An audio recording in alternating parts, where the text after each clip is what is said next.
You're muted. There we go. I saw it as I started talking. I hate, and Streamyard needs to fix that. Well, what is up?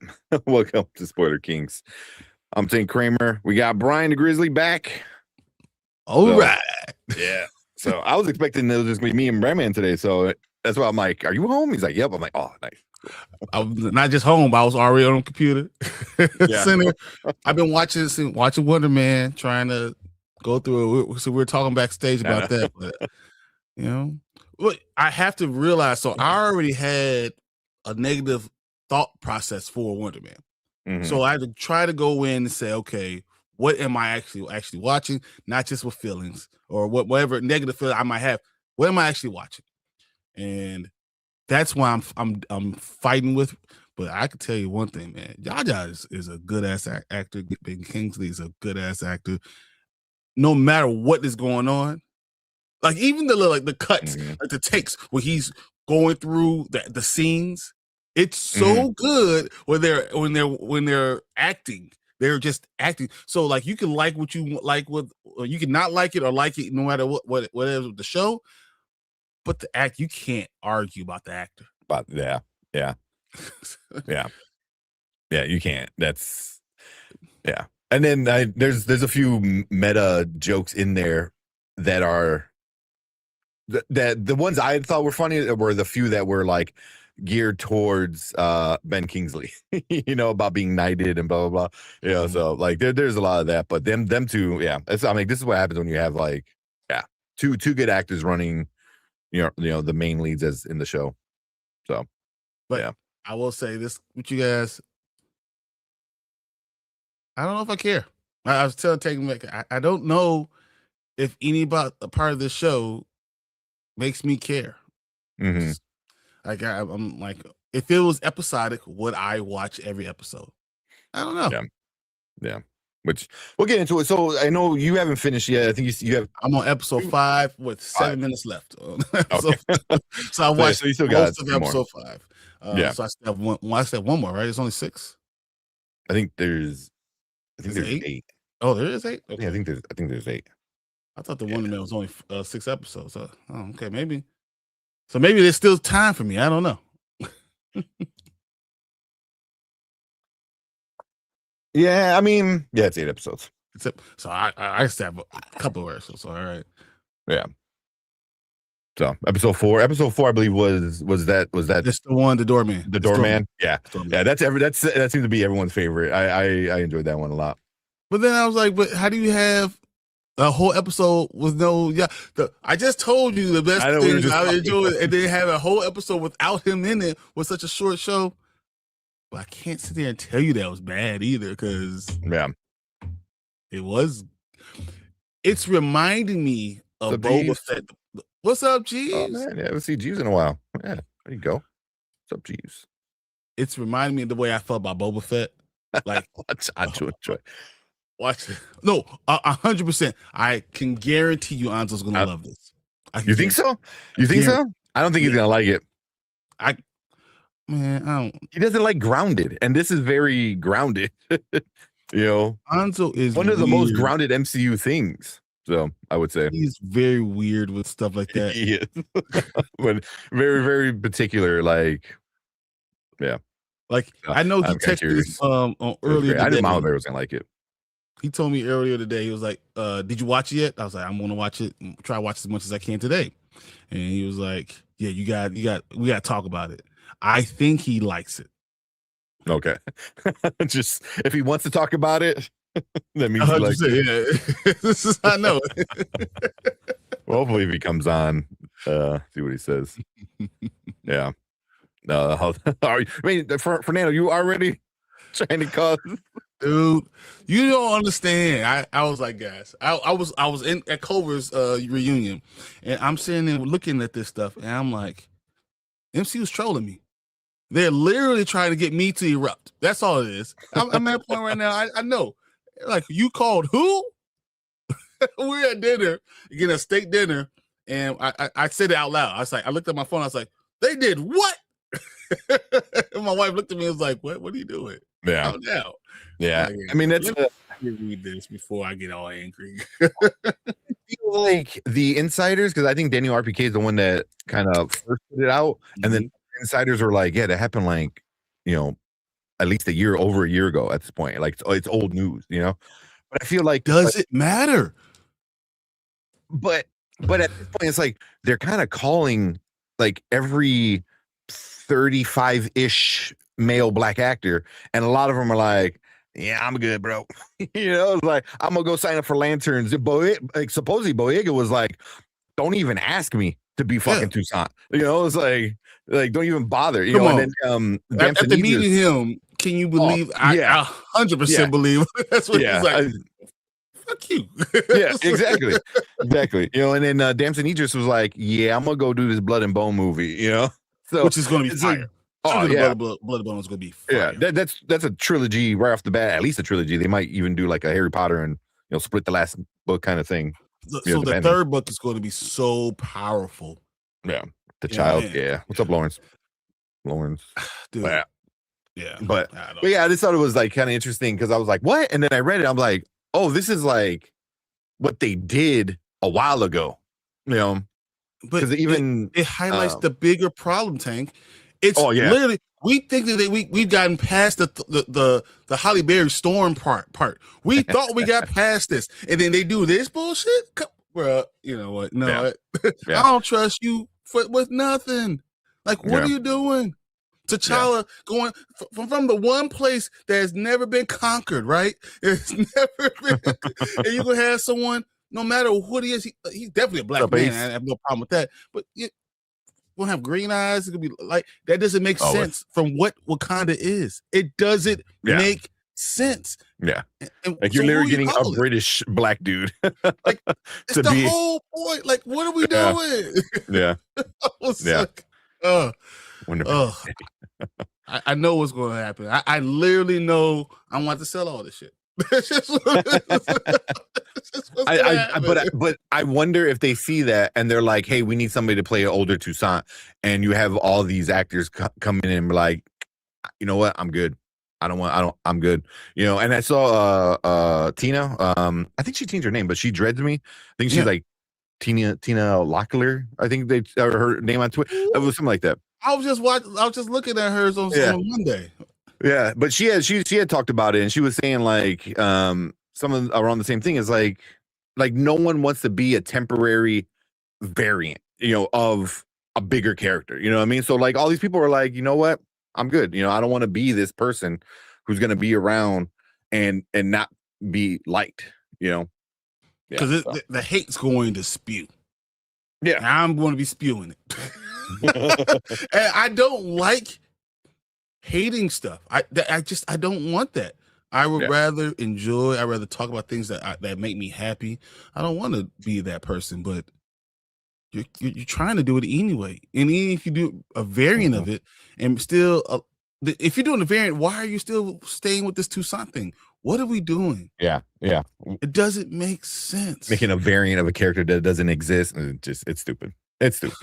But it definitely brings up the issue of like, this is what they want to go with, but now what are they gonna do? You know what I mean? if no one wants to do it, I'm sure if they throw a number big enough to a up and coming person, maybe, but I don't know.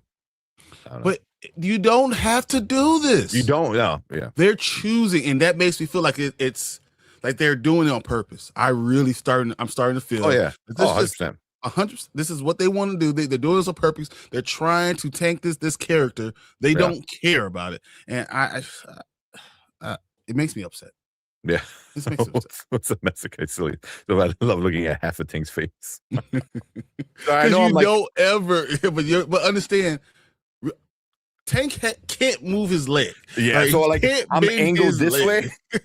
I'm angled this way because my leg is up on a box right now, and then right now I was like adjusting my my leg brace because he literally can't do it. He could move his camera. I tried. He can't but he also can't move his screen because it's built like a wall. So you guys haven't seen this stuff, but he has like a whole wall of monitors, so he can't move certain things. Yeah. And then So if this camera goes slightly more that way, you're gonna see a dryer. And if it goes a slightly more this way, you're gonna see like a nasty, basement wall with pipes. So it's like I really can't move the camera too much. I can go a little bit more up because you can see the top of the shelves with stuff on it, but that's about it. So yeah, the camera's kind of stuck in this one position. Oh man, that's funny. That's funny. Excuse me. But yeah. Oh man. Said I forgot to ask if you have an ice pack with you when you're done there, Tank. I have a few ice packs. Like reusable ones.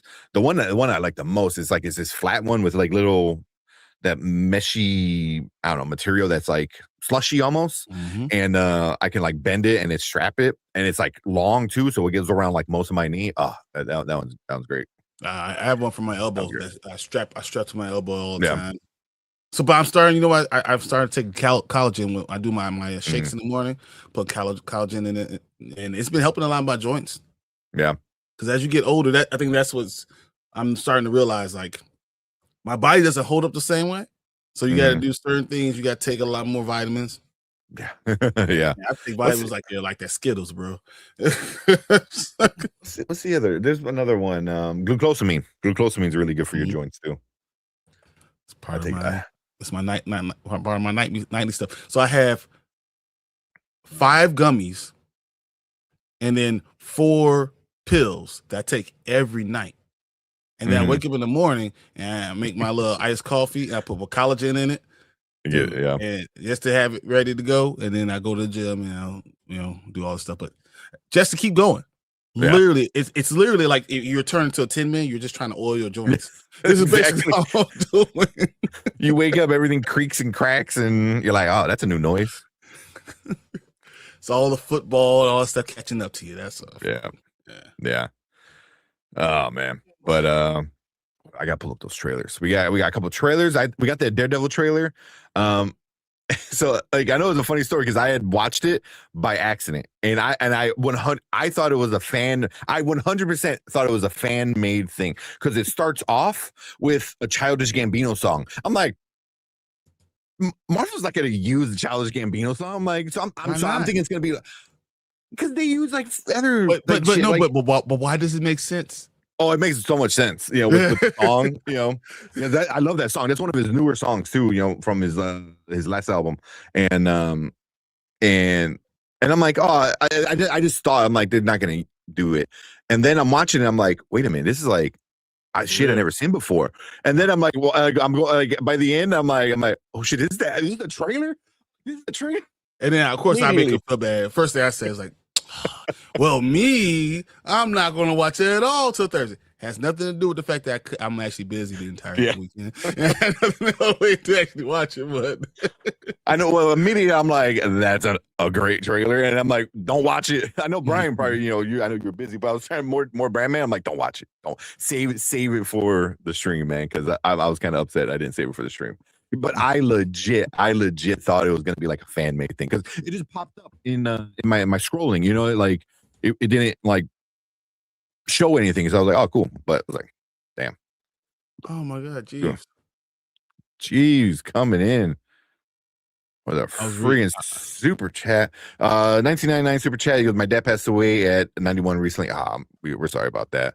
Right now I'm packing up and listening to y'all. He got to see the Seahawks beat the Sox off the 49ers. Yeah. I'm confident they're gonna win the Super Bowl in his honor. Honestly, I am too. And I do football all the time. I honestly believe the Seahawks will win it all. Sam Darnold will lead them all the way back, and they'll have their revenge against the Patriots in the Super Bowl because of that. Honestly, I think that's exactly what's going to happen. And your father passed away at 91. Like it's a blessing. It really is a blessing to be able to live that long, but it's hard. It's just it's always hard. Yeah. It's always hard. I think about my grandmother who's now 96, and no matter what, no matter how long you're good, like it's just whenever it happens, it still hits you. hits you hard. And I'm praying for you and your family, definitely. And glad that you were able to, that you had all this time, and glad we could talk to you and at least you could listen to us for a little bit while you're doing what you're doing. Yeah.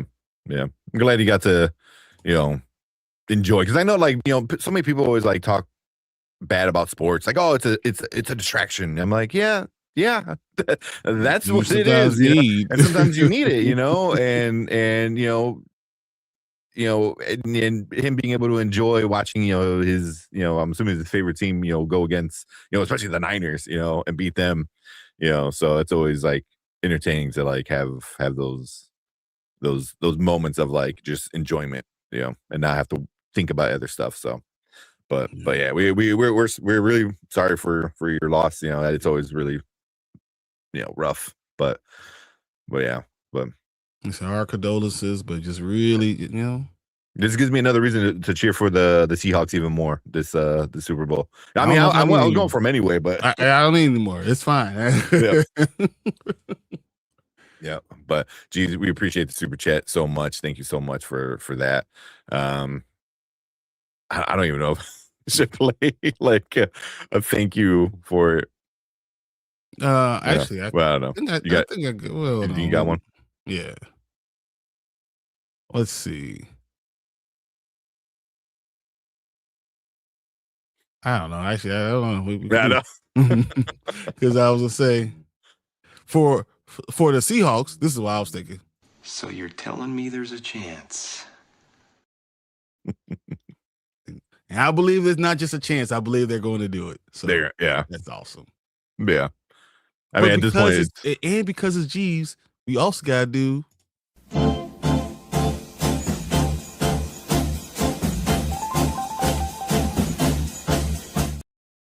Yes. I can't forget Jeeves was one of our super loyal viewers whenever we talked about Severance. So. And I love all her comments. I love all her insight, and so I just love to be able to talk about it. So, yeah. So appreciate super chat, but yeah, whenever you need a distraction, we'll be here. You want to just come in and get some hugs from Mama Bear, of course, and we'll be here for you. Some hugs for me. What you talking about, man? Oh man, but yeah. Let's see. All right. Let me go into some of these. Just saying, what's up, B? How you doing? What's up? I overslept again. This is the way to do it. Had a long day, and then I told myself I was just gonna sleep for an hour, and then that turned out to be it ended up being almost 2. So I don't sleep. That's all for me. I just don't sleep. There's no need. Yeah, I'm good to go. Just do the power naps. But I mean, run through who's in chat real quick because I think I know I missed a bunch of people. But we got Fernando in chat saying what's up. Collector, how we doing? Fernando was the first person here, and matter of fact, so I'm sitting there like just looking at stuff and going through it, and Fernando's in there typing. I'm like, man, this is crazy. You awesome, to go, Fernando. You ready? Ready to go. Collector saying he's all caught up with season 2 of Fallout. I think next week is gonna be the season finale. No, I think it's next week. I think. Oh yeah, it is next week. Yeah, because this was episode 7, and next week's the finale. Yeah. Yep. Yeah. So, then we got Master Caecilius. Let's do this. Appreciate him. Viewer Drew. Of course, Mama Bear coming in. Of course, come on, Spoiler Queen. Come on, we got her. We got Brandon Martinez coming in saying hi. Of course, Tamika. Always appreciate Tamika. Yeah. See, we got Lawrence in here. Lawrence, who has so much great ideas, man. Between you and Fernando, man, y'all have some great stuff, man. Yeah. Oh, and Travis. Travis has whole scenes written out, ready to go. Movie scripts, man. Yeah, he does some awesome ideas. How about this? We gonna change the idea. Oh, we got Brandon Davis. What's up, B? What's going on, man? He goes, I have 3 episodes of Wonder Man left. Me So, too. about what you got. So let's see what else we got. We got Acres, of course. Pair Wonder Man and Miles Morales for an action comedy. Not yet. No. I'd hold off. Yeah. Because Miles is already attached to Spider-Man, so you already have some idea of the abilities, I guess. Mhm. Or Wonder Man, I can guarantee no one knows Wonder Man's powers. You know, even from this show, people are still like, so what powers he got? But that You was know? part of The it. show was They were asking Yeah, like, so do you have super speed? No, I'm gonna get my car, bro. So, Yeah. no one Yeah. knows what he does. Yeah. So the show was fairly vague on his powers. Well, not vague, Yeah. but unclear on just what all they are. Pretty Yeah. sure they don't know. No, I mean they kind of explain it. I don't want to get too much into it. I mean, but it's more like it's what you infer from the story, you know. But yeah, I mean, I don't even know if we're gonna ever get anything else out of this character because of this like soft reboot they want to do. So I was going to say the same thing. No more Wonder Man. Damn it. Oh, good Lord. What are we gonna do now, guys? What will we do now? oh man, we Oh, got Tony. we need to reboot now. Reboot now. Reboot Today. now. We got Tony. What's up, Tony? What up, Tony? Oh man, yeah, I saw this from Mexico City. He goes, my friend's knees are both blown out, and he gets chicken beak injections to keep from having to keep knee replacements. Use it instead of cartilage. Because I got a few injections. I got to get one probably Monday on my non-surgery knee. Bad knee. Okay. My back, you know, not my good knee that I just had surgery. But yeah, they're not that. But I think I've gotten was it acupuncture done before where they use bee venom on the needles, and that was awesome. It sucked. It sucked for that day. But you know, once everything went down, I was like, oh man, that felt like new, you know. I believe that. I mean, I remember when I had all my shoulder surgery problems and stuff. Man, when they putting that needle, first of all, like this long, going into your shoulder, and then here, and then it gets through, and they give you that. Oh, that injection. It sucked so much, and then as soon as it was done, I was like, oh, look at that. There we go. Oh man. Yeah, but I have this right on the back of my calf. So after surgery, my whole calf was just super sore. It's like somebody came and just punched it, and it like legit. It was so painful for so long, and now it's like a golf ball, like right above my ankle, on my calf, and it just sucks, man. And my PT, she like rubs it out and everything. So she had told me, she goes, after the bruising goes away, and if you still have that knot, she goes, we'll do 1 or 2 sessions of dry needling, I think she called it. And she goes, that's like super helpful. And I never did that. She goes, it's basically like acupuncture, but a little deeper. So I'm like, all right, let's go for it. She goes, every time she's done it for patients, like they all said it was super helpful. So I'm gonna see if that helps. Yeah, but that's crazy. Chicken beak injections that's a new one for me. It's probably like collagen or something like that. That's what it is. Yeah. Oh man. Let's see what we got. He's part of the MCU using Childish Gambino song. Makes sense. That's he true. is though, because he's Miles Morales' uncle. So I mean, if you want to talk about it, he's the Prowler. So it makes more sense going to Daredevil because of what you have with Spider-Man, because it's grounded, because it's in Hell's Kitchen, and it's all New York. You can go ahead. It all connects. It all makes sense. Let's go. Yeah. It's contained. Yeah. Exactly. It's in that specific corner. Yeah. That I was going to say the same thing. Yeah. Oh man. So I got fooled by fake DBZ content. Yeah. Do that. Like when they announced the new show, I'm like, I gotta make sure this is legit. Like, is it actually happening?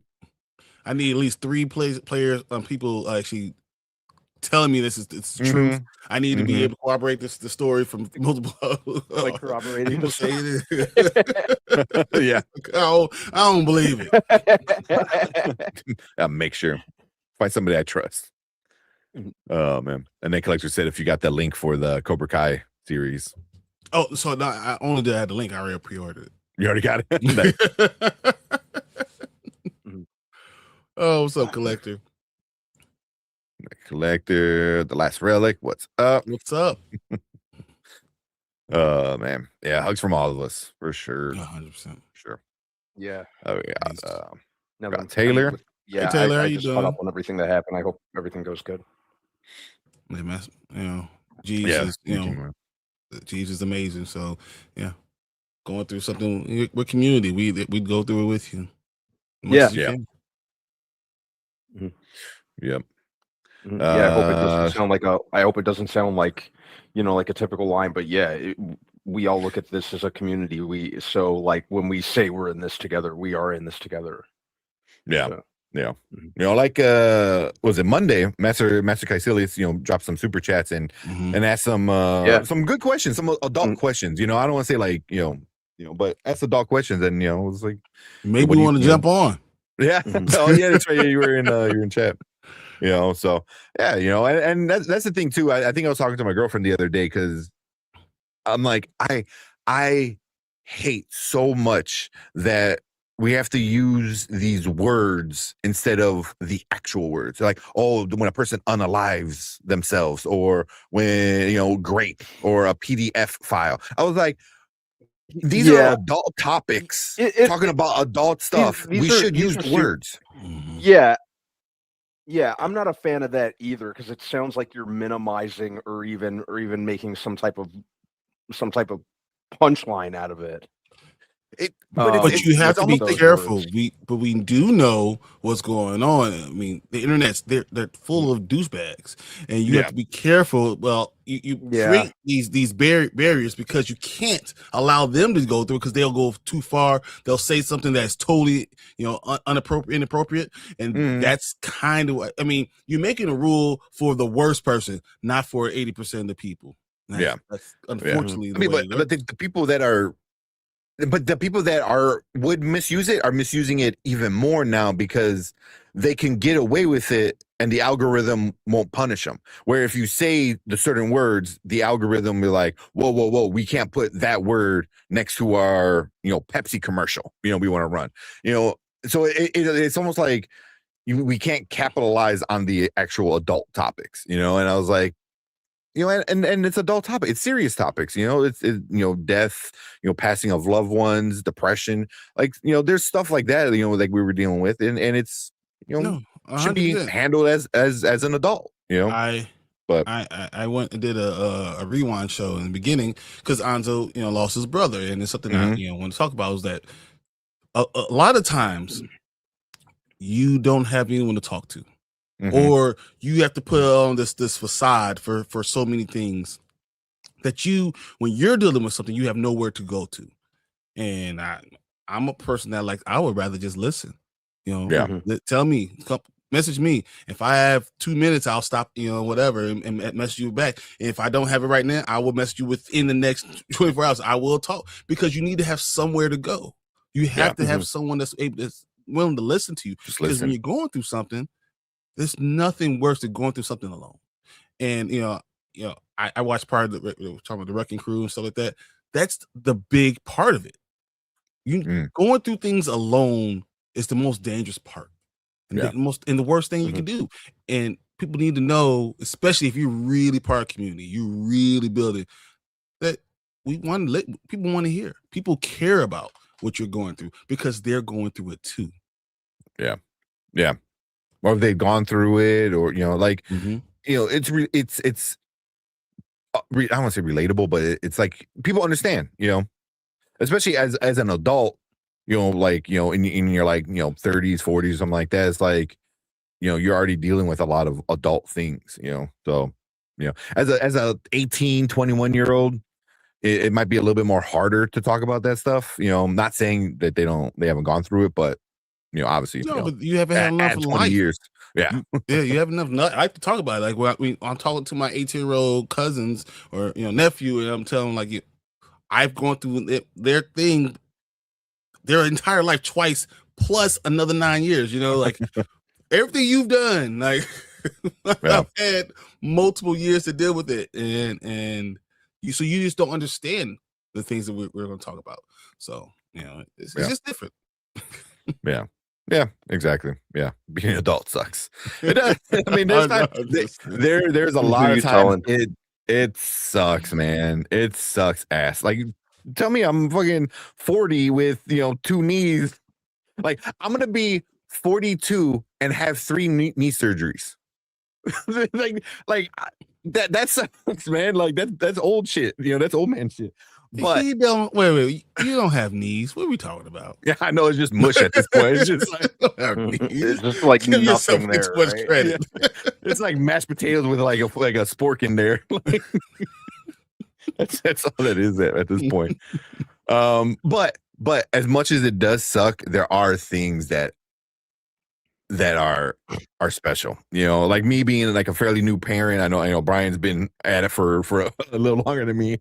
But like, just like and right now, I've been at home not working, and just being able to like be with my kids like just all day like is awesome. So like so as much as there's sucky stuff, there's good stuff. Going back through your memories? So I look at pictures like you have. I look at my babies at when they are 3. I can go through those pictures and have those memories and think about it. But without having that time, without having that life experience, you have no idea what that means. Having that, you got to experience it, right? Then you get to go through the memories of loving it, right? And rewinding that through your mind and enjoying those times again. It's so much. It's so great. So those things are great about being an adult. And then be able to have those memories and still go and experience a lot more things. You still have more to go. Yeah. So, man, I love it. Yeah. I love it. Yeah. There's a lot of shitty parts of it, but there's a lot of good parts as well. Yeah. For sure. Yeah. It just as adults, you just like, I gotta drop all this money for taxes. I gotta do this. I gotta go there. It was like, I know about that. I know. I know. 4 times a year, I'm like, bro, how? Yeah. Being an adult is fun, but there's enough money to make me to go back to being a kid. There isn't enough money. Yeah. I will go back to being 18 if I knew that I still had my kids.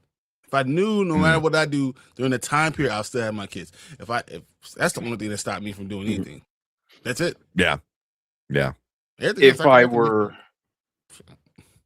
able to go back with the knowledge I have today, only then would I go back. I don't even need the knowledge. I'll just go back and relive it. Just do it again. Just do it again. Because I did a lot of stupid stuff. Yeah. My teenagers were not very fun. I went to college. My freshman year in college, I was 16 years old. So I turned 17 that summer before school. So I turned 17, but I had to wait until my senior year to technically get into clubs or go to a bar. Legally, because I was there the entire time where everyone's doing it. So I mean, unless someone snuck me in or I was in part of the football team and stuff, I couldn't go in anywhere. I couldn't give them my ID and go in. So when I was 21, I went crazy. I think a lot of people did. I did too. I did not touch alcohol until I transferred to colleges, and I was like 19, going on 20.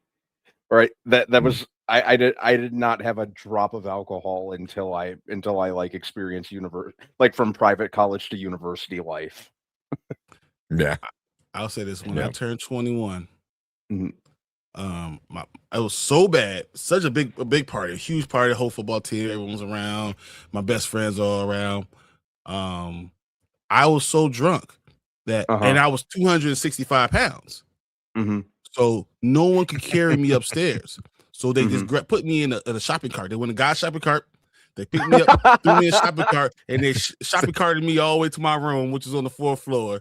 And then they like dumped me out. Just left you on the front lawn in the shopping cart. I woke up in my room, and there was like people all around, and they literally from head to toe with a permanent marker. They all put notes all over my body. Oh no! All over my body. It was terrible. But I was so big. It was so ridiculous. That's funny. Yeah. Always fun. Brian's looking buff now. I am the same weight. It's different. I'm strong, but I'm old man strong. Like I'm not 3% body fat. I was doing the body fat thing the other day. Dude, I thought I was in shape. It said 17%. I was like, good Lord. 17%. Oh, you're at 17%? Yeah. Oh, that's great, man. Yeah. But I don't know. At my peak, I was 3%. Mm-hmm. But then again, I don't run. I don't do any of those things. I was gonna say that's before you had like a job, before you had a wife and kids. I had to worry about like money, and not just like, hey, how am I gonna get a burger? It's like, no, you got to worry about like money, like real money. I'm going to omit myself from this conversation with my 11% body fat. That is crazy. But I am 267 pounds. I'm 6'5" and a quarter. I'm 267 pounds now, and I was 17% body fat, 17.2. That's not bad though. I'm a BMF. I'm a big motherfucker. That's what it is. Right. Yeah. I have the advantage of being little and very like lithe. So. Oh man, that's awesome. That's not bad. So here, so I'm looking up right now. So I just did 35 to 45 age range. Because that's kind of how they tend to do it. Athletic fit for that age range is 6 to 17%. So you're under the average. The average is 19 to 25%. Mm-hmm. So you're technically still in that athletic. Yeah, I was going to say you're. I mean, I'm athletic. As long as athletic doesn't mean running fast anymore. I don't have the fast running anymore. I can run straight lines fast. But you ask me to turn, that's all over. Knees break down, ankles fall apart. You go one way, but your friend goes. You're like, what? Yeah, and me, like I like to run. Like I like run. Like obviously, I'm not doing it outside because it's like the Arctic out there. But like I'll still like get on the treadmill and just run for 25, 30 minutes. I'm running from the police on my wife.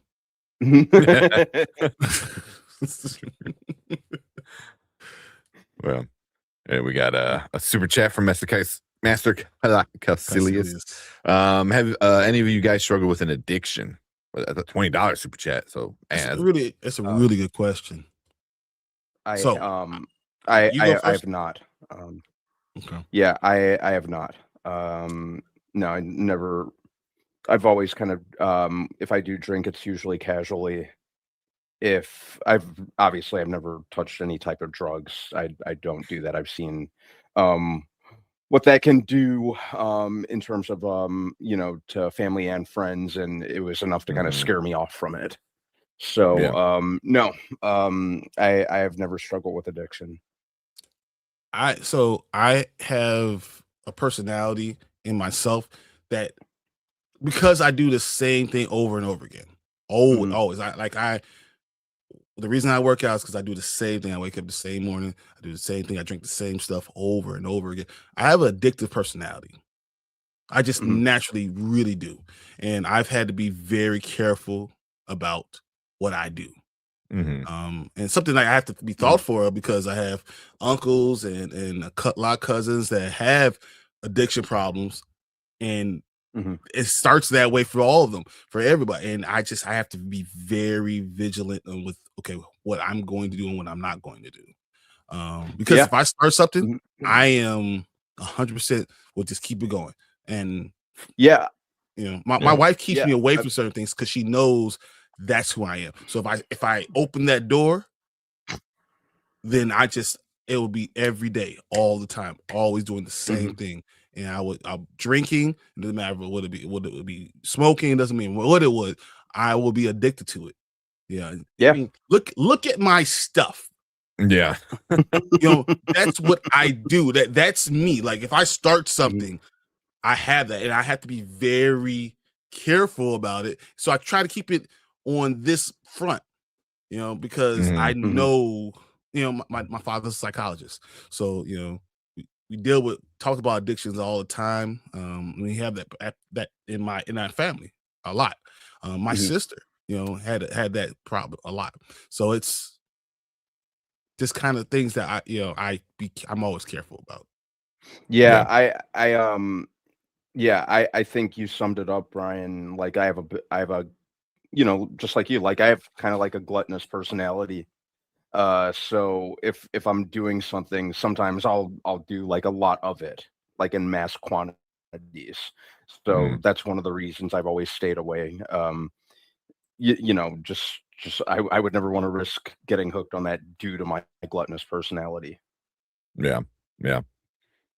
I never, I don't think I ever had like an addiction or anything. There's definitely, I have OCD, 100% have OCD, like, and ADHD, like I'm not diagnosed with it, but I know the symptoms and I'm like, I got it because like how Brian, like kind of how you were saying, it's like, once you open the door, I'm kind of into it, but not everything, you know what I mean? So like I've done stuff and I never was like, oh man, I need to do that again. You know what I mean? It was like, like I've been drunk, and drink, and I don't mind drinking, but now, but it was never to the point where I'm like, oh man, but there are certain things that once my OCD kicks in, and it's usually more when it comes to like completing something, whether it be a task, whether it be comic books, which is the problem I'm having right now, where I'm like,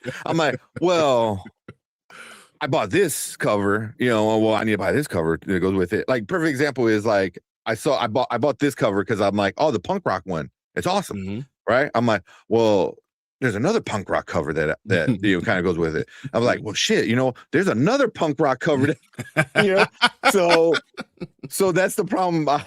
And then there's one I'm looking for right now that I just ordered. I just had my comic book guy order it for me. But that's what I don't consider it an addiction, because I know eventually like right now I'm to a point where I'm like, all right, I need to watch my money and can't go crazy with it. I mean, even though I justify it, I'm like, oh man, I paid $30 for this comic book, and I look on eBay, it's like $200. But I'm not gonna sell it. it's just like justifying it. But my mind is more OCD when it comes to like I need to have the set, I need to have the collection, I need to have that. So it's not an addiction, but it's definitely like that addictive part of the OCD part where you need to finish the task. Same thing at work. Once I start something, I gotta do it. And sometimes I'm at work for an extra hour because I don't know how to save it for tomorrow. But I had friends who like struggled with like addictions, drugs, alcohol, other kind of stuff. So and trying to help them with stuff. Like I was always mad at one of my friends because I'm like, we know this person has a drinking problem, and you constantly want to drink around him. I'm like, bro, do you have a drinking problem? Because if you can't control yourself around him because he can't control himself, then somebody needs to separate here. You know what I mean? So it's like, what's more important, the drug or the friendship? And so sometimes it's the drug or the beer, and it's not because they're a bad person. It's because they have an addiction that they need to start to handle, and it sucks, it sucks, but having, again, good friends, good family, good community around you is very important, to help identify and help, because it's hard. Yeah, see, but I've seen situations even with an aunt of mine where she she's definitely been she's addicted to, I've seen her with crack. I've seen her deal with that, and her husband, my uncle, whatever, he loves her, right? But he Mhm. kind of always makes excuses for her. Like, Uh-huh. enables. And he enables, and he always tells everyone else, and it's hard because when you're not in that situation, but then trying to tell someone how to do something, it's just so hard.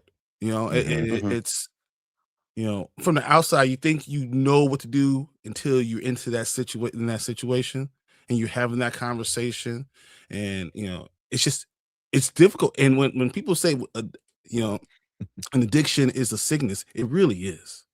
Yeah. Oh yeah. And people need to understand it. And people, I hate when people always will say like, "Get over it" or "Just don't do it." That's not how it works. That's Mhm. not how things work. Uh-huh. When you're dealing with a real, true addiction, like it's not just I won't do this, Mhm. and it's a heavy thing. It's a heavy thing to have to lift. And the biggest thing is you can't try to do it alone, Yeah. and you can't try to think that this is something that's going to just go away. It does not just go away. It's something. If you're really addicted to something, a real addiction, this is an everyday thing. So every day I wake up and you have to be honest about, okay, I have this, So and it's you always a fight. struggle with it every day. Yeah. Because as soon as you don't acknowledge it, that's when it comes back. Yeah. Yeah. Or as soon as you think you won, I mean, Oh, you got to understand I mean, it's part of your personality. You know what I mean? Like that being an addictive personality, like you have to understand that and understand like part of the new addiction is being addicted to fighting it. mhm. So, Mhm. because you have to like kind of think like that. I don't know if that makes sense, but I think that's something I heard, that you have to literally take one for the other. yeah. You have Yeah. to replace it, because if you try to just go do it without doing anything, man, Yeah. you Yeah. have to replace it with something. So Yeah. and it's just Yeah. it's And, big. It's important, and you need support, and you can't do it alone, and you need other people being there to support you. mm-hmm. Mm-hmm. Exactly. Exactly. Oh man. But you said things guys have been struggling with alcohol because of depression. I appreciate your thoughts. That's yeah, man. I get it, man. I've known people and that are depressed, and alcohol and drugs is definitely a solution to get rid of the feeling, but like Brian said, like you can't do it alone. Like you gotta find family or friends or a new group of people that will help. You know what I mean? That truly love you, that are willing to put your well-being important is more important than all the other stuff. Yeah. Yeah, Not just exactly. you're fun or whatever you're doing, whatever. It's no, your well-being matters more. We're not going to do this, and you're not Mhm. Yeah. going to do this. Yeah.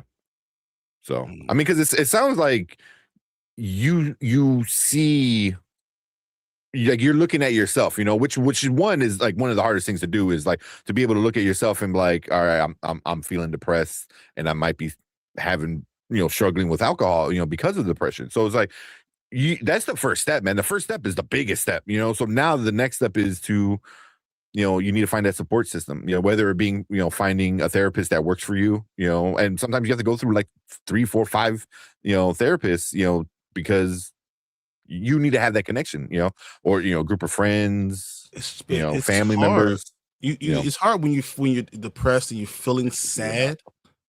yeah, Because you don't know. the man. You want to stop. You get to a point where you just want to stop feeling. Mhm. Yeah. And that allows your inhibitions. It's just, we know what it does. It allows your inhibitions to come in. You can stop feeling that certain type of way. It changes things, and that's why people do things. So you understand why they go through this. Hmm. And it makes perfect sense in my mind. Yeah. But yeah, no, Yeah. it's hard. It's hard. Yeah, and I'm honestly, big ups to you for even dealing with it and pushing through and recognizing, as Tank just said, what's the first thing, to admit that this is an issue you have, but got to continue to work at it and know that's okay and be willing to share. Mm-hmm. And people tell you, like, look, yes, it opens up doors because your story opens up doors for everybody else. Mm-hmm. Mm-hmm. But like if you already see it, like, hopefully it's easier to replace it with something else, like replace the alcohol with, like, for me, like when I was like going through a really bad split with one of my exes, like exercise. I was already big into exercising, and then I just went like super hard into it, and I knew it was the mask. It was that cover up for the depression. It's not a bad thing, you know what I mean? Like, where alcohol tends to chemically in your body not do well, where working out chemically will get you out of that situation a little bit. But, and we've seen like tons of memes that like kind of poke fun at or like make light of it. I guess is a better word. Yeah. But there's been like times where I've been like, where I've kind of fallen into that trap and kind of been down on myself, and I use like I'll go lift or do whatever, just to kind of as that outlet, rather than rather than drinking, that sort of thing. But I don't want to say it's still kind of detrimental, because it's not like an alcohol or drug situation, but at the same time, it can be detrimental depending on how you're pushing yourself and more or less kind of abusing your body. You can lean too far into it, and it can essentially be not the greatest thing. Yeah. Like, you stop being social because you're like, I need to go work out. Oh, and the actual physicality of right. Of it yeah, all. and I've done exactly that. Like I've like shut myself out, like kind of gone into like a self isolative state. Is isolative a word? Isolated. I can't remember. Yeah, Isolated. Isolate yourself. Isolate. Right. Yeah. But, talking to my father, this is a big thing, because we're very open. We're a very open family. We talk about a lot of stuff. And he talks about that, because Mutual sex. I'm gonna turn the heat on. It's his job, too. It's his passion. It's what he does. And we've all had to deal with it. So, like, my mother going through a depression, and she's, talked about it. She's talked about it very openly about it. I've had, we all have kids, right? So postpartum is a huge thing. And it's hard chemically. It's hard to get out of it, So there's chemical things. You have to work with therapists. You have to work with some type of psychiatrist. You have to work with any doctor.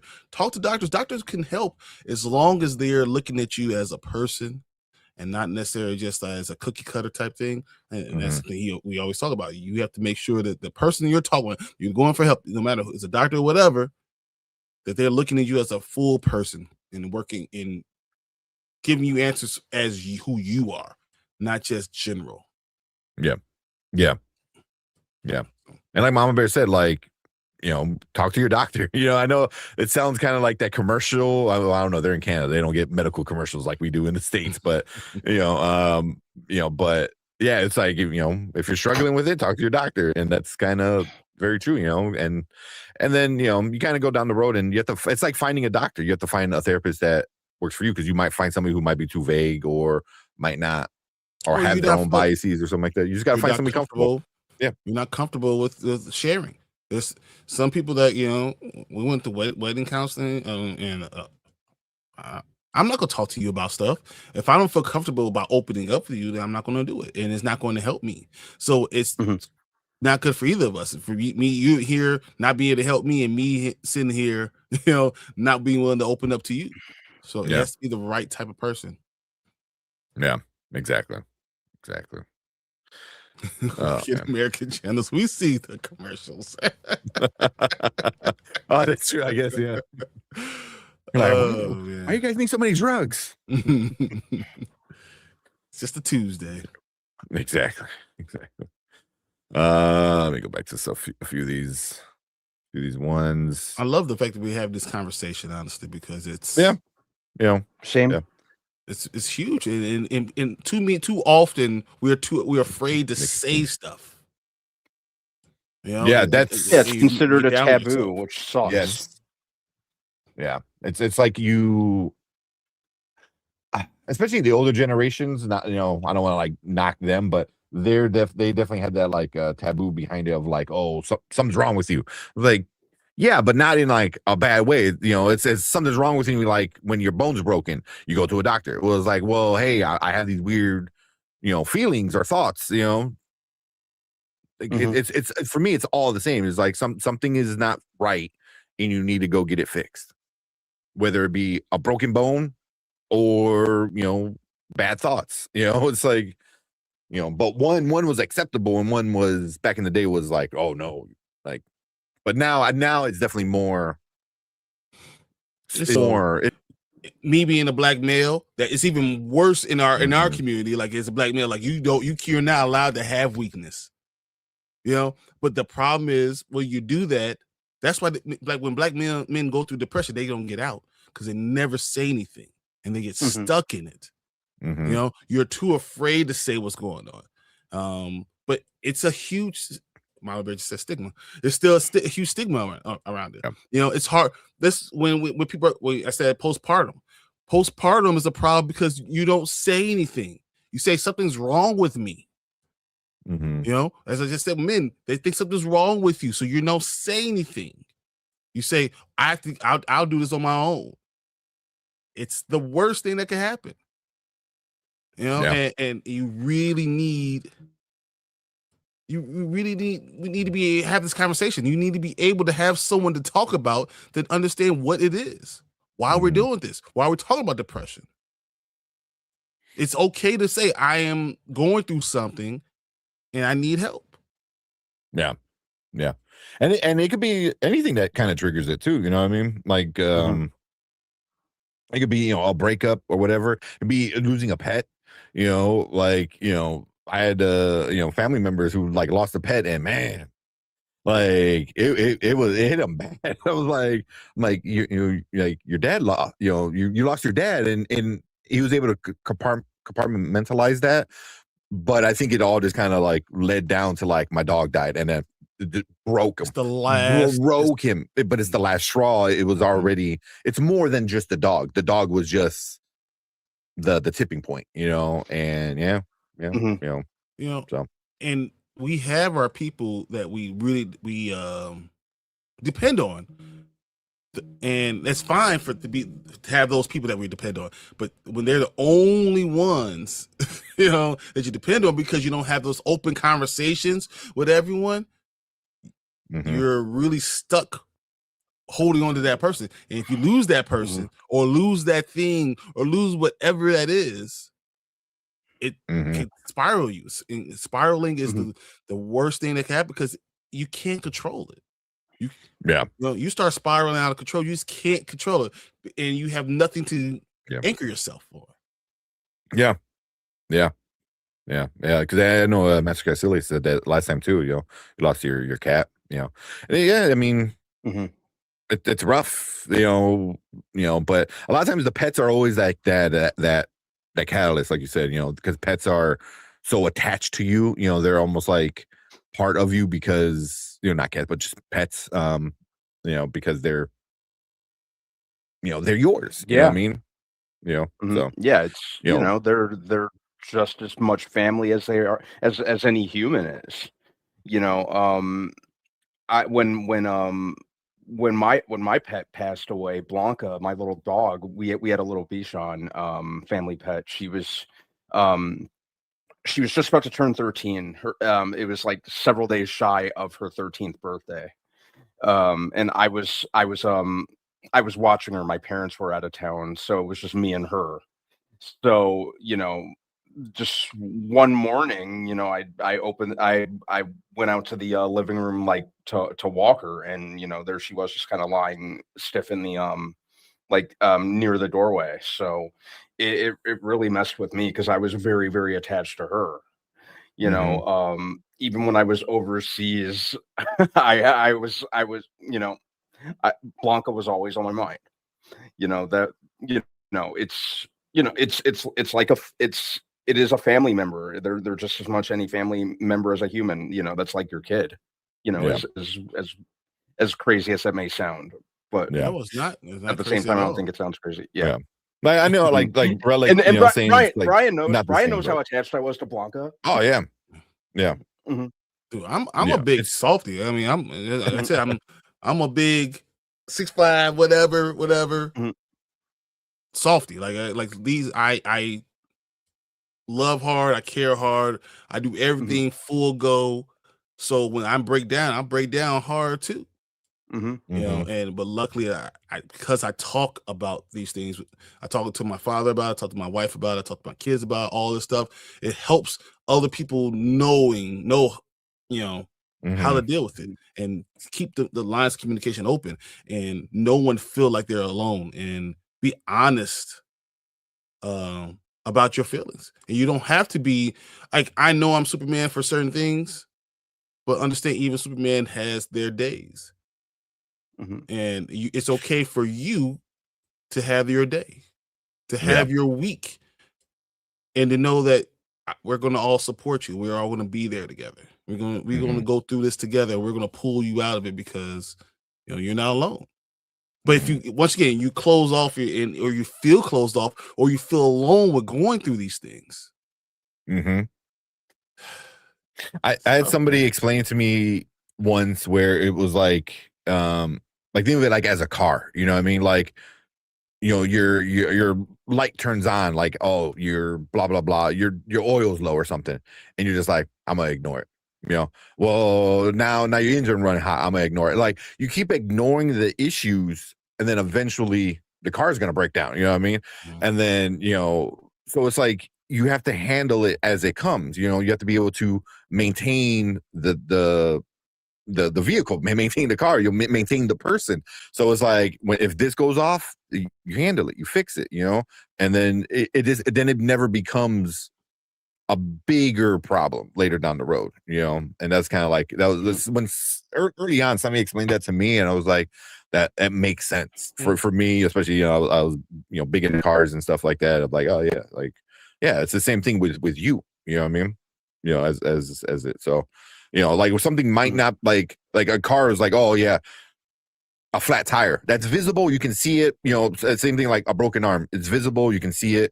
But then what if there's something like deep inside, like you don't see it, but there's a problem, And if you don't take care of it, if you don't take care of it, it hits other parts of your life, other parts of the car start to break down because you're not taking care of it. And this is what we do a lot of times. We push it down. We try to hide it. We try to say, okay, I'm not going to open up about this stuff. Yeah. Especially as an adult, because it might not be like, maybe you don't have somebody to talk about it. Maybe you don't have the money to spend to get it taken care of and stuff like that. Like, there's always like some reason you might use to justify it, but you got to do what you got to do, I always ignore the check engine light on my car. And I guess we all do that in our own emotions too, man. I mean, the light coming and you still ignore it. I mean, even the most best, emotionally regulated person, something like your dad, like, this is what he does for a living. He knows all the signs and symptoms. And I don't know for sure, but I'm guessing there's a few times where he's like, I'll deal with it later. You know what I mean? It's part of being human. You know what I mean? It's the same thing. Like, shit, my check engine light's still on, and then you forget about it, and then you go back to drive again, and you're like, oh shit, it's still on. It's like, and it's part of being human. No, Beam. It's not that we don't value an opinion. It's we don't. There's having an opinion and then minimizing those of others, which is where you're going wrong. Yeah, I'm just going to come out and say it. Yeah, that's a good way to say it. Don't do that, man. Just don't. Yeah, like Relic. I get what you're saying with the pets. Like saying like, oh, a pet or an animal is as valuable as a human. Some people see it that way. Some people don't. The one thing I would say as a pet is like, a pet is always going to rely on you. You know what I mean? Like your kids are going to rely on you as their kids, and they're always going to rely on you at some level. But when your dog is about to die, and he's lived 15 years, like he's still relying on you like he did when he was a puppy 15 years ago. I mean, like your kid's going to be older and they're going to supply, or take care of themselves, get a job, have their own family and stuff like that. That dog, what I mean? It's always looking to you like, hey, I'm hungry. Hey, I want, I'm hurt. Hey, it's like you are that dog's world. You know what I mean? Family is like that too. Don't get me wrong. But people really get attached to their pets because they see it so much of like this thing unconditionally loves me. It's connections, guys. The connection, and everyone has connections the to different right? things. I feel like there's strands. There's strands to everything that you have in your life, and there's certain connections you have with those things. And some bonds are stronger with certain things than others. So on the outside, you wouldn't understand why this connection would be so strong, but until you're dealing with it, until you're on the inside, you just want to understand. So that's why I try to just say, your connection is your connection. I don't have to necessarily understand your connection, but you won't necessarily understand my connection either. It's just one of those things you want to kind of balance it all and understand that what's good for you is going to be good for you, is good for you, and what's good for me is going to be good for me. Mm-hmm. Let's leave it at that. Exactly. Yeah. Oh, excuse me. But and being, if that's how you feel, that's how you feel. But like that's, especially for us, Brian's a chemical engineer. I'm a nurse. Saying depression doesn't exist is like saying like the moon is not real. You know what I mean? It's like that. That's how I see it. You know what I mean? Like it's there. You can say the same thing like the soul doesn't exist, but it does. Yeah. And it's also your definition and your personal, what you go through yourself personally does not always equate for everybody else. And that's just kind of how that works. Yeah. So, I want to read some of these things. I know. Collector, you wanted us to check, but so I pray for my daughter to rely on herself all the time. It doesn't work. Yeah. That's not gonna happen. Sometimes it takes a while. Sometimes the life podcast is what it seems to do. Well, no, but I think we've created this wonderful community. You guys are so, wonderful, and we talk about things that are real. And sometimes you want to have real conversations with people that we spend a lot of time together, and opening up is important. And to really have this conversation and really tell you we have these same feelings, we still have the same things that we're all going through, and it's okay to open up and talk about this. Honestly, we're friends. So this is what we're doing. We're talking about it. Yeah. Saying depression is real is like saying diabetes isn't real. Exactly. Yeah, and that's all he said. It's a mindset. I was like, but then a mindset isn't real. You know what I mean? Like if some things aren't real, then what is real? You know what I mean? If it's just all a mindset, then a mindset isn't real. You know what I mean? Because if all it is like, it's perception, but it's also like perception is not facts, and facts you can't. Your own life's facts doesn't mean that it's facts for everybody. And anytime you try to put your own facts for everybody, that's when you go wrong. Because what you believe has to be what everyone else believes. That's where we all go wrong. That's just what always happens. Yeah, I mean, throughout history. When you force what you would believe on everybody else, it's always, that's where issues come. Yeah. Also, I saw the one with Fernando was like, he always said, I want to rely on herself. It doesn't work. Man, you know what? Sometimes it takes years. Sometimes it takes 30 years. Sometimes it takes, but eventually. Oh man. I appreciate the conversation, especially coming from men when I talk about it. Hear it from them. We appreciate that. No, I just say that. It's something. Yeah. because it's one of those things. As a man, you have to be strong. As a man, you shouldn't talk about these certain things. And the truth is, if you really want to be a leader, if you really want to be strong, you want to say that I lead my family, then you gotta be willing to talk about all the things. And it needs to be an open conversation for everybody. Yeah. And know that, I'm daddy, right? Daddy better understand everything my daughters are saying, or my wife is saying, or my mother is saying, or my father is saying, or my brother is saying. I need to be able to understand everything. And it needs to be one of those things that you feel comfortable with having a conversation with me. Yeah. Holy shit. I just noticed we have 100 viewers. No, you and I've been so I've been paying attention. Because like right now I'm focused on you guys. I'm focused on the chat and everyone talking and everyone saying their piece. So I haven't looked up in that little thing. I'm like, oh shit, there's a lot of people. So I appreciate everyone coming in. But every so often you gotta have moments like this. Moments like this, and just be able to talk and be able to be there for when somebody needs you to be there. And I think as a community here, on this channel, sometimes it's gotta happen. Hey, and I don't mind together. This is what we do. Yeah. We're here together. You guys are here with us. We're here with you. We have these conversations, and this is the best time to do it because we're people that care about each other. That's why we're here to show up. We show up and we talk. Yeah. And it's dude, Matt with another $20 super chat. You guys are awesome. Thanks for talking about all the real life shit. No, say it. But yeah, real. No, we appreciate the super chats, man. You don't got to do it, but we appreciate you doing it. But look, we are going to have your back regardless about all this. Yeah, honestly, that's just what it is. We're going through it. We all have these things that it's bad to everybody. There's gonna be a day where I'm gonna come on and I'm gonna need to have this conversation. And this is why we have this community. This is why we have this thing opened up. This is why we do these things. Because when I put it out there, ask us anything, let's talk. Let's have a conversation about whatever. Yeah. Sometimes when we're like 30 minutes late, sometimes that might be why. Sometimes that might be why. You know what I mean? It's 100% why. Sometimes we're talking about comic books. Sometimes we're talking about real life shit. So yeah. We're family. Exactly. Yeah. Oh man, I just have my. You're not alone. And you have that playing in the background. My dad's 95. He doesn't talk about anything.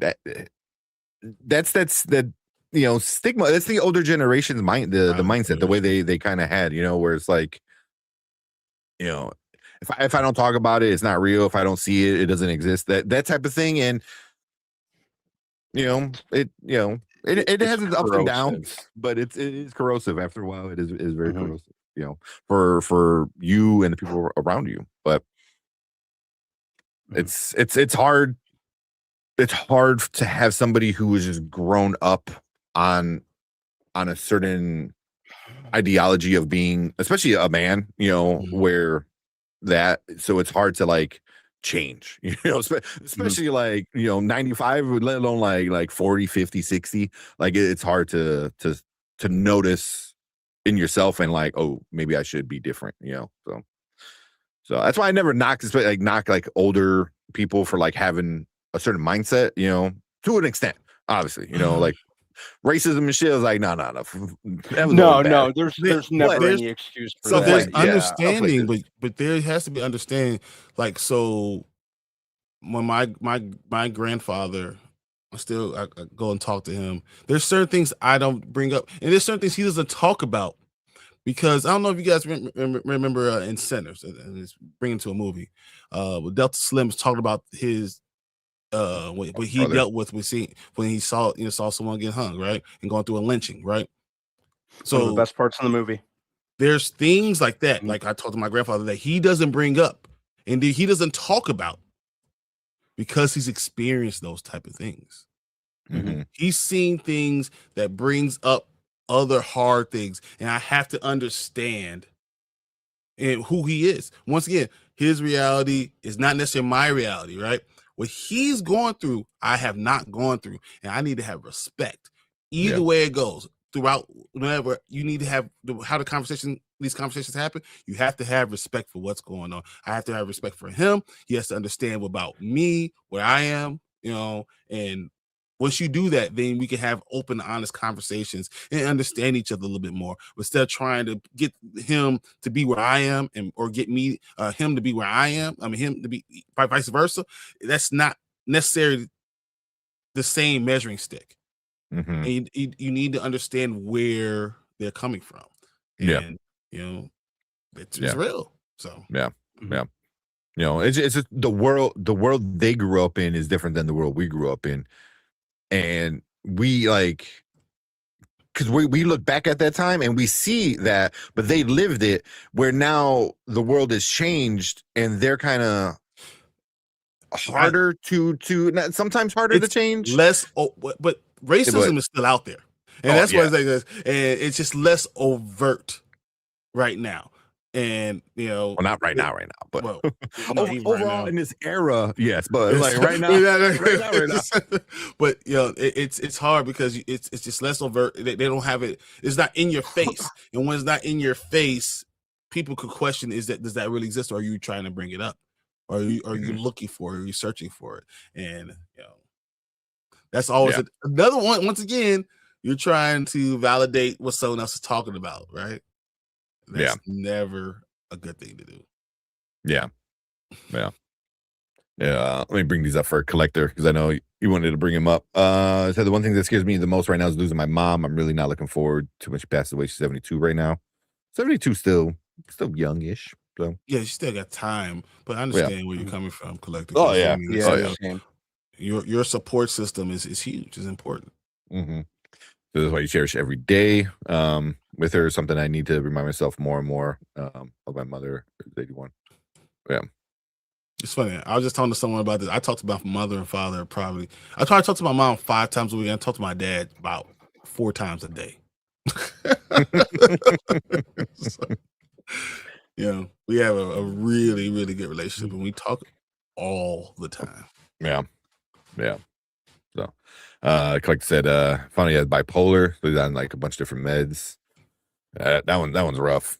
It is bipolar. And it's hard, especially when you have knowledge about it too.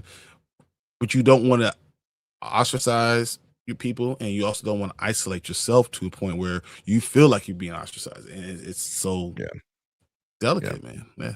The meds, I know meds are like super important. Like working in the nursing or medical field for so long, like seeing like people with bipolar and like schizophrenia. Oh my man, multiple like being off your meds, multiple personality disorder. Man, you think it's just like a thing in the movies? Mm-hmm. It is wild talking to 4 people at the same time, who's all one face. One person. You know what I mean? Like it is interesting. And yeah. So, but I mean, it's good that you're on meds and you caught it early too. Mm-hmm. And you're strong enough to go through this all, man. That's huge. Yeah, and I know you were born with the heart condition. 2 open heart surgeries, and then 1 kidney surgery. Now I only have 1 kidney that works. Dude. And then that's hard. I have one of my real good friends who has to go to dialysis. So he had kidney surgery, right? Had a new kidney transplant.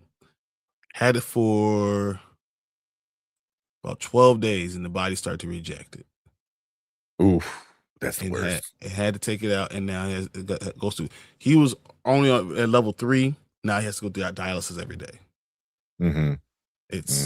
No, I think it's every 3 days he has to go through dialysis. Okay, but he's on the list again, and he's gonna go through it again. Yeah, that one sucks. They said my brother passed away at 50. Yeah, I'm still not over it either. Yeah, I mean, sometimes you really get over it. You know what I mean? And anyone who will tell you get over it, there's no way you're gonna get over that.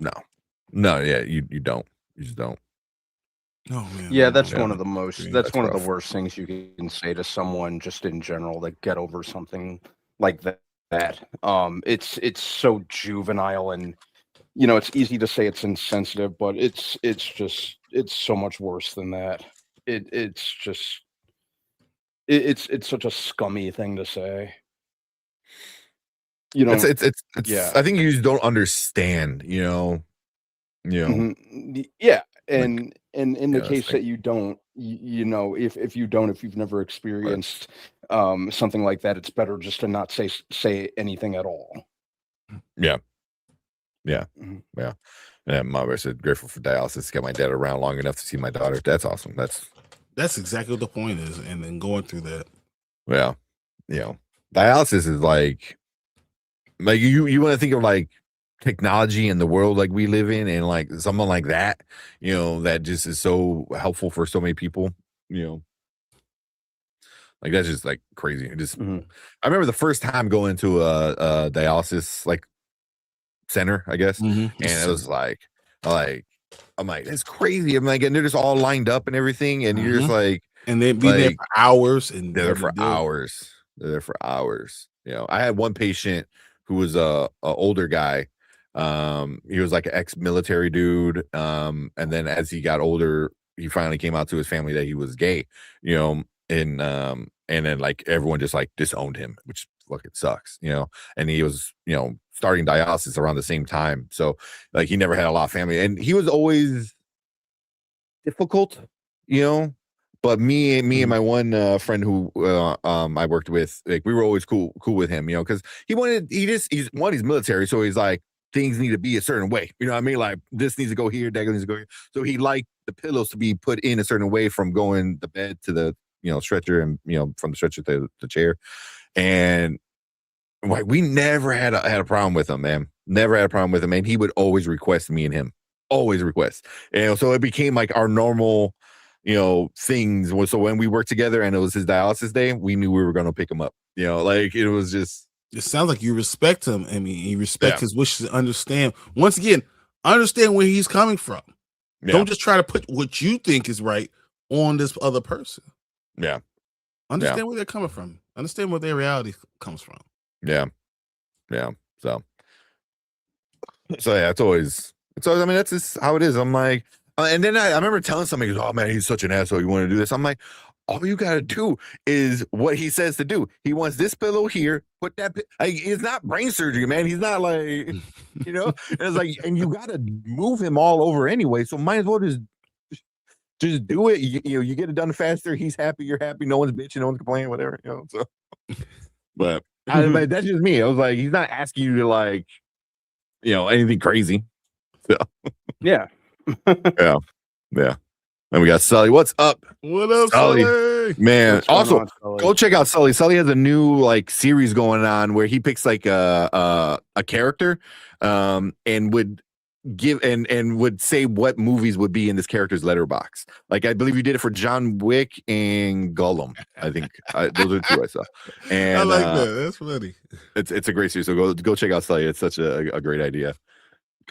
Excuse me. We said I got to get some sleep, but I want to. This has been a great convo. Give me some Defiant Jazz on the way out for sure, man. We get some Defiant Jazz. See if we get you some of the good stuff.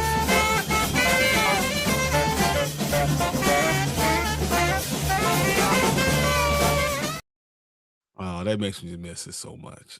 It's so much. We also have to have Ace because we did not go back for Ace. I think did I miss another one? Yeah.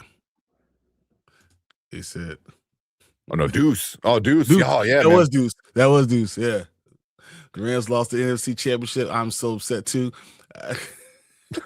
dude. I literally thought they were going to come back. I'm sorry, Deuce, man. I really thought they were going to come. I was wrong. I had a ticket from Vegas. I think there's one to 18 odds. I had so literally. I would have won. It was $100. I would have won. I think the payout would have been like $1,720. Yeah, after the fees and stuff. That's like, damn, Matthew Stafford. I don't know. We're gonna give it. Do some more Defiant Jazz. We get here we do this one with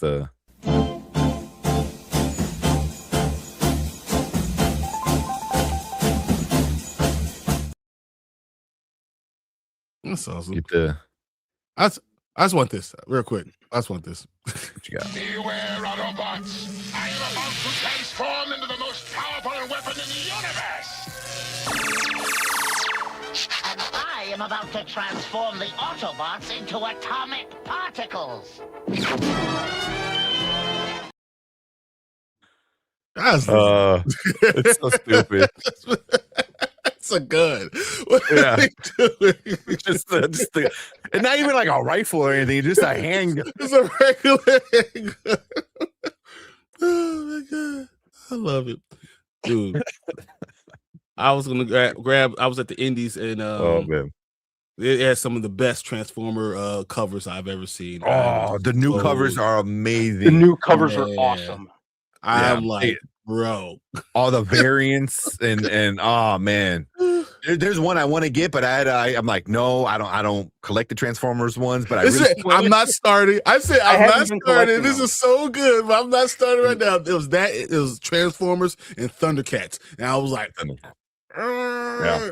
I had to There's bite a- my lip and just run. There's a cool connecting cover of one is Optimus and one is Megatron, and just a virgin, so there's no like words or anything. The art is amazing, and then they're like facing each other. Oh, it's so good. Like it's so pretty, it's so detailed. I was like, man, like it's yeah. But I'm like, no, I'm not gonna buy it because then I'm gonna start buying Transformers covers and I'm not even reading it. And I'm like, I don't need to get a book that I'm not even reading just for covers. I was like, no, I already do that too much. Like I got this, like I don't even read Supergirl, but I wanted because I like the cover. Remember, I told you I don't like Martian Manhunter. Oh, it's so good though, man. It might be the Absolute Martian Manhunter might be the most underrated out of all the absolutes. It's And so good. I'm that's the finally one that I caught up. love this one though. Oh, it's so good. That art is amazing. Yeah, that's one that I've been catching up on over the past week. Absolute Martian Manhunter is so underrated. It's and- so good. I just think that I love the covers. I love the animation style. It just suits it. You know? Yeah. Um And that artist is gonna be at C2E2. So Javier Rodriguez. Yeah. So definitely getting That's why a few of his figured covers. I won't. I'm take. That's why I'm getting them now. I was like, I might as well. But right now, the writer, Mhm. that writer might be the biggest. I don't say the biggest writer because Scott Snyder is like the most unknown, but he might be the most beloved writer right now because he's doing Absolute Manhunter, right, which is awesome. He's doing the Ultimates or the Ultimate Endgame. He's writing that, Dennis Camp, and he's doing another one that I started reading because my comic book guy said, like, if you're liking this, read this. And it's associated or what the fuck is it? Associated Events, Associated Crisis, or something like that. It's so good, and it's so weird, and it's so just so good, man. But it's weird in a good way, and not weird where like, oh, that's crazy. Like, but no, I like weird. Oh, you like weird? I do. It's oh man, the first issue that he did was I don't know if he meant for it to be it's going to be a continuation kind of thing because they're all like these single issue kind of stories. Oh, it's so the art's great, the stories are great. Like the first one is this like girl going through these like time dilations, you know, and it's just like all this crazy shit's happening around her, and it's just her and her clock, you know, and it's like it's such a good comic. It's such a good comic, and I was like, damn. And but Dennis Camp right now is killing it because like he has 3 books that are like in the top 20, I think, you know, of 2025. Like, yeah. Oh man, so yeah, but Absolute Manhunter is super underrated, which and I get because Superman's awesome, Batman's awesome. Wonder Woman is still Wonder awesome, Woman is so good. Issue 16 of Absolute Batman that just came out this week. Ooh, man, like I got the variant cover. Yep. There's a scene where him and Wonder Woman fight like a god, basically, you know, like in this like, you know, purgatory kind of area. It's so good. I love this cover. I don't care. Yeah. Oh, it's such a great cover too. So I got the Virgin one of it too. Yep. Nice. Yeah. So I'm really pissed off because Clayman did a cover for it, and he said, "Oh, it's coming out on the 28th." And usually I was checking every hour, and then 3:00 rolled around. I had to put the kids to bed for a late bedtime, and by the time I checked the clock, by the time I checked his account, it was 3:08. It was 8 minutes past 3:00. Sold out. Yeah. Sold out. I was so pissed. I wanted it so bad because that was an awesome cover. There was another cover for this week's too, that did by Heavy Mental, which was they're like a whatnot, salespeople, and I wanted it, and I completely missed it. I just messed up. I could have bought it for $30. It's already selling for $250, and it's only been a week. It's been a week that it's been out. So, and it's a great cover of Batman and Wonder Woman. I was so pissed I missed out on it. I was so pissed, but yeah, I can't even tell what I ordered and whatnot right now. I wait for things to come in to see what happens. I'm surprised with you. Oh, look at that! Oh man, we'll do this a few more super chats and we'll get into like our actual trailers. Yeah, for you three being the highlight of my Mondays and Thursdays. Ace, we always appreciate you coming in, man. Ace. Thanks, man. Yeah, always thinking about you, making sure you're doing well. You're getting better. Obviously, you're pushing through all the stuff that you pushed through. That's amazing. Wait a minute, Ace deserves a video. Hold on. Yeah. Oh yeah. Please try to enjoy each fact equally. There you go. Can't wait till that show comes back. I'm gonna be so pissed when it comes back in like 5 years. Can I give Ace one more? I want to hear this one. And may the Schwartz be with you. What a world, what a world. I can't wait for that. So that's gonna be a good one. That's gonna be a good one. Yeah, that's gonna be hilarious. Yeah. Y'all need to hit that like button. Yeah. We thank you. Yeah, very much appreciate that. Thank you for Mama Bear. What do you guys think about New Silent Hill? I think I haven't watched it yet. I have. Have you? Yeah, I haven't. I have not watched the new Silent Hill yet, and I've been on the fence about it. It's just nothing I see about it is really grabbing me, I guess. Mm-hmm. So I'm kind of like it's almost like a hold off until it's on digital kind of I haven't heard anything good. Yeah, nothing I've heard nothing good. And I think I think it's even from the guy who directed the last one. The first one, yeah. Which I actually thought was an okay movie. Mm-hmm. Yeah, but yeah, I'll probably wait till it's at home and watch it. Same. That's the PS4, exactly. And hold off. Yeah. We'll definitely bring up that Paradise trailer because I forgot that came out too. I've been revisiting Paradise all day today to get ready for the new season. I just rewatched it from the beginning. Nice. That's good. I mean, it's a pretty quick watch. It's not a lot of episodes, so you can knock it out. It blows in by a couple days. Yeah, it really does. I think I watched it. I think I wind up watching it because I didn't watch it until right towards the end of the season because I think Brian mentioned it, and then I think I like ran through it, and then we caught like the last like 2 or 3 episodes as they came out. So yeah. And then Messikai says with another super chat said, "What are your thoughts on Preacher, comic or show?" So the show is the one thing people just don't talk about. I don't understand. Like it's awesome, right?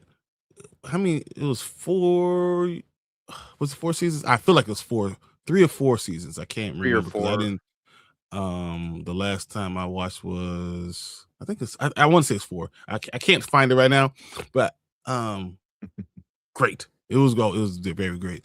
I know it has a comic book. I have not seen it. I read a lot of stuff, but I haven't seen it.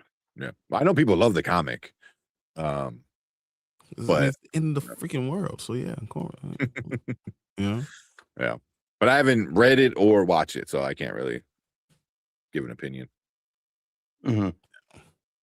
Dude, from what I remember, because they're talking about like some heavy stuff. You're talking about the idea of messiahs and the world ending and some real stuff. So Mm. Okay. Okay. Mhm. Yeah, I because it was a DC Vertigo comic, and I had I read some issues here and there. I was never really a really big Preacher reader, but the ones that I did read, I did like. It was Garth Ennis, right? Yeah. Yeah. And so when I heard they were doing a series, I'm like, oh, that could be cool. I ended up really liking the series. I would have taken another season or two, to be honest. I mean, they ended up, they wrapped it up that fourth season. They pretty much wrapped it up up the pretty last 5 well. episodes. Yeah. And I respect them for that. You know, I like when showrunners realize that their show has a shelf life and they don't run it into the ground. Mm. But yeah, I liked Walking it. I Dead. thought it. Yeah. I almost said it, but I bit my tongue. So thanks. I appreciate that, Tank. You said it before I did.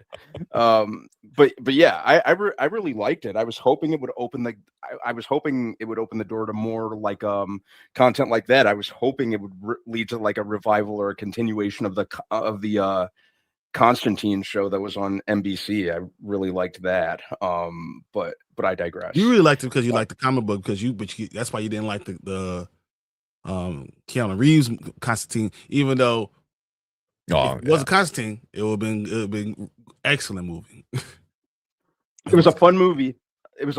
I just have that personal bias that prevents me from 100% enjoying it. 100%. And I think you're 100%. I actually think you're right. So if they there's elements of that movie that I like, but I really have to force the comic out of my mind. And the comic, John Constantine's one of my favorite comic book characters. So like I just it's a mental hump that I acknowledge I have to get over. Mm-hmm. And like you could have called it something else, but anything else based on Constantine, but it felt more like in the same world. You could the devil's advocate. You could have done that type of world. Yeah, Al Pacino, like in that type of Yeah, they made the character kind of a generic action hero, which just didn't work for me. And really, the only real similarities is it was a white guy with a smoking habit. Trench coat. Yeah. Yeah. Get the I mean, that's all it was right? was like an action exorcism movie. It was like, you could have, but that's what they do. It's like they attach a name that's familiar and do whatever the hell they want with it. Like, oh, Constantine. It's like, oh, I read that book. I know that character. And then you watch it, you're like, oh, that has nothing to do with any of it. Yeah, and like I know it sounds stupid. I know it sounds really, really stupid on my end. Crap. No, it doesn't, because we all agree. Yeah, like yeah. As a movie itself, I acknowledge its merits. I think it's a very well filmed movie. I love the look of the movie. I think it kind of captured the acting of it. Yeah, I think it kind of captured even elements of the look of the Vertigo comics. It has its merits, and there's a reason the director Francis Lawrence has went on to have a successful career. The best Lucifer we ever got. Like, period. Yeah, it's best Lucifer ever. Yeah, I was just gonna say that. Yeah, it's like I said, it's something that I have to move past. I just have to accept it and just get past it. And that's all on me. I acknowledge that. All right, let's hit the last one so we get to this trailer because I am ready. Oh, we got a couple more. Yeah, by the way, I haven't watched this trailer. Yeah, I know. We need to watch this Daredevil one for sure. There's only one more super chat than one. Okay. I like you, pussycat. Yes. Well, man, I didn't mean to get you off, but oh man. New Paradise trailer. Yeah, I have that already. I just don't put it up until after we get to the and it could be movies. I'm pretty sure it's Kenny. I think it's Kenny's one of his channels. Best poster for a terrible movie. Anything from M. Night Shyamalan. Pretty much. Huh? It all looks good, and you look, man, this about to be fire. Look at this. Now, have you seen people just falling out of the car, out of the sky, just everywhere, just crazy? And you get to it, what the fuck was that? That's a terrible ass movie. Everything in my Shyamalan ever did. It's not named Sixth Sense. Been burned too many times. That is a good answer. It's like you got me too many times. I've been fooled too many times. Mm-hmm. It is. Yeah, that's a good one. I gotta think on that. Yeah, I had to look up a few, but I think that's the right answer. Jumper didn't have a good poster. That was a stupid poster. Episode 1. I see, but I want to say it's a bad movie. Like, say, like that movie still. So yeah, but I get the poster where he's standing in as the shadow of Vader. You're like, oh, it's going down, and then you just get like, now that's pod racing. Like, you're like, it was a toy commercial. It was a toy commercial. Yeah. So I mean, it was, but to say it's a bad movie, I'm not gonna say that by any means. I don't want to. Yeah, I don't want to say it's a bad movie. It's just it's underwhelming for as much as they were hyping it, because everyone remembers the hype for that movie, just how huge it was, and how people were buying tickets to other movies just to see the trailer for episode 1. Like, the hype was so real. It was nuts. There are people that love the prequels. That's why I don't even go there. I don't go there. I'm fine with the prequels. I thought they stepped their game up progressively with each one.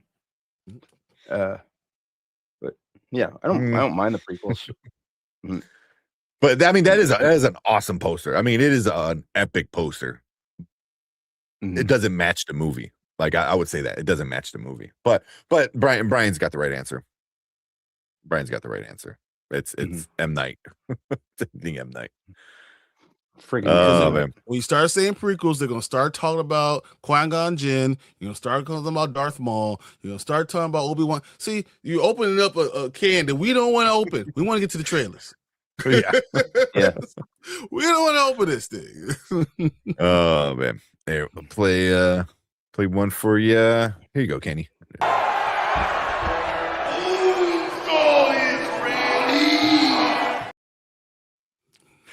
Okay, he's a wrestling fan too, so there you go. An Appreciate Collector, 9 months member, man. That is awesome. Yeah, you're an awesome collector. Thank you so much. Okay, that's what I thought. I thought it was Kenny. Yeah. Ooh, Thor and Love and Thunder. That's a good one. Yeah. That's a good one.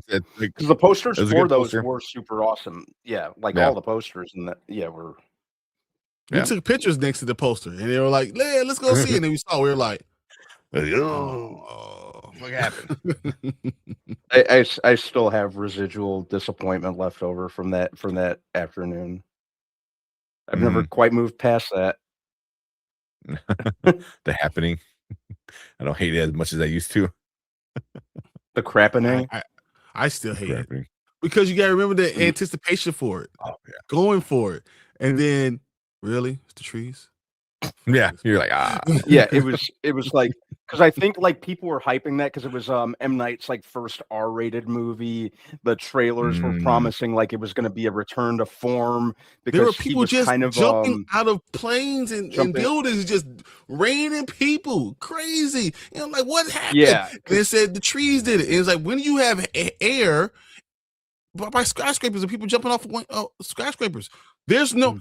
The air is so thin. What are we talking about? This is stupid. M. Night Shyamalan, you're never mind. I'm not going there. Whatever. Even like trees, I think percentage wise, I think like trees. I mean, they gives you a lot of like oxygen, but compared to like from air like the water, 70% nitrogen. Yeah, like the like seaweeds and all different kind of stuff from like water gives you more oxygen supply than trees do. But yeah. All right. You just see trees, you're like, oh yeah. But Darth Maul, awesome. Darth Maul is a badass. Yeah. Because tomorrow there's a cover that's coming out, and I'm buying that cover. I am going to read the book because I'm curious, but I am buying that cover deck for actually going to buy 2 because my wife's brother-in-law is a huge Darth Maul fan, so I'm going to buy him one, and his birthday's coming up, so here you go. My comic book guy Johnny's getting it for me. So I got you. Don't worry about it. All right, let's do this trailer before people leave. I know. Let me set this up. Also, there is with the Darth Maul, there's a 1 in 100 variant. Yeah, that's the one he's getting for me. Yeah, it's $100, man. I ain't paying $100 for it. Yeah. No, he gives me 50% off on all the things I order. So maybe the cheapest I've seen it on eBay was $89. I was like, I'll buy the one tomorrow. That's $30. That's the one with the I'll send you the picture because we can talk about it. No, it's the one where he's on a cliff and it's him holding the double saber and it's a virgin. Okay, I don't have that one. No. That one's the 1 in 100, and that's fucking. I was like, ooh, how much is this going for? And I went on eBay. I was like, never mind. I'll buy the one tomorrow because the one that comes out tomorrow is a Tyler Kirkham, and I like a lot of his art. So, and it's $30. So I'll get that. Yeah. All right, let's check out this Daredevil trailer. Let's go.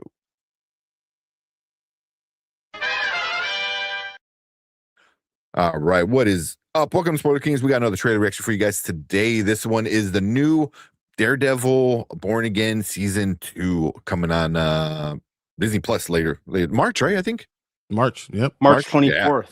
Yeah. I saw on the poster. Yeah. So unfortunately, I've seen it already. So if you were in part of the show, you know how. But I know both of these guys. I told them don't watch it. Save it for the show. Yeah. So I'm watching this through fresh eyes. With fresh eyes. So both of you guys are ready for this. Let's check it out and then see what everyone thinks about it. There you go. What do you want to bet that's all the action we see in the whole season? And it's probably in the first 2 episodes. Yes.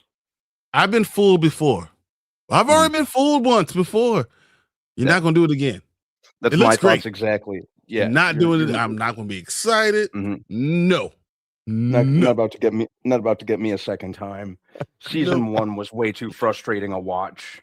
Like for every, we've talked about it, but it seemed like it was going forward and then it would just roll back down that hill.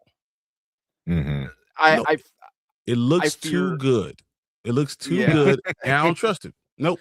Yeah, I don't trust it. Yeah, like look at what happened last time. Maybe there aren't as many cooks in the kitchen this time because the season 1 did fall victim to the strike, and it was just all over the place. Hopefully they get it a little more together for this season. I'd hope, because I want to like this show. Seasons 1 through 3 were absolutely peak. And when I heard that they were setting it in the greater MCU, that sounded amazing. And it started out great, but it just Is it possible? It was just. Is it possible that that's only 3 episodes of action, and the rest of the season is no action and all content? Because that's what they did before. I am not being bamboozled again. Yeah. Yeah. The only thing last season was the Matt. Good. Last season was the Matt Murdock therapy session. That was the entire season. So it's that's what I'm afraid of, to answer your question, Brian. That's what I'm afraid of. The only thing I would say is 3 episodes, and then 6 more. None. 6 more. I hope not. But this show was originally supposed to be like 18, 21 episodes or something like that, and they split it. So season 1 is only really the first part of the season, and then this is the second half of the season. And if you follow season logic, but would you be surprised?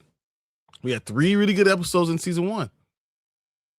would you be surprised if we only got 3 or 4 in season 2, and then it's front loaded? So instead, so you know how they backloaded the season 1. What if they front load season 2, and then the last 5 episodes is all set up for the Defenders?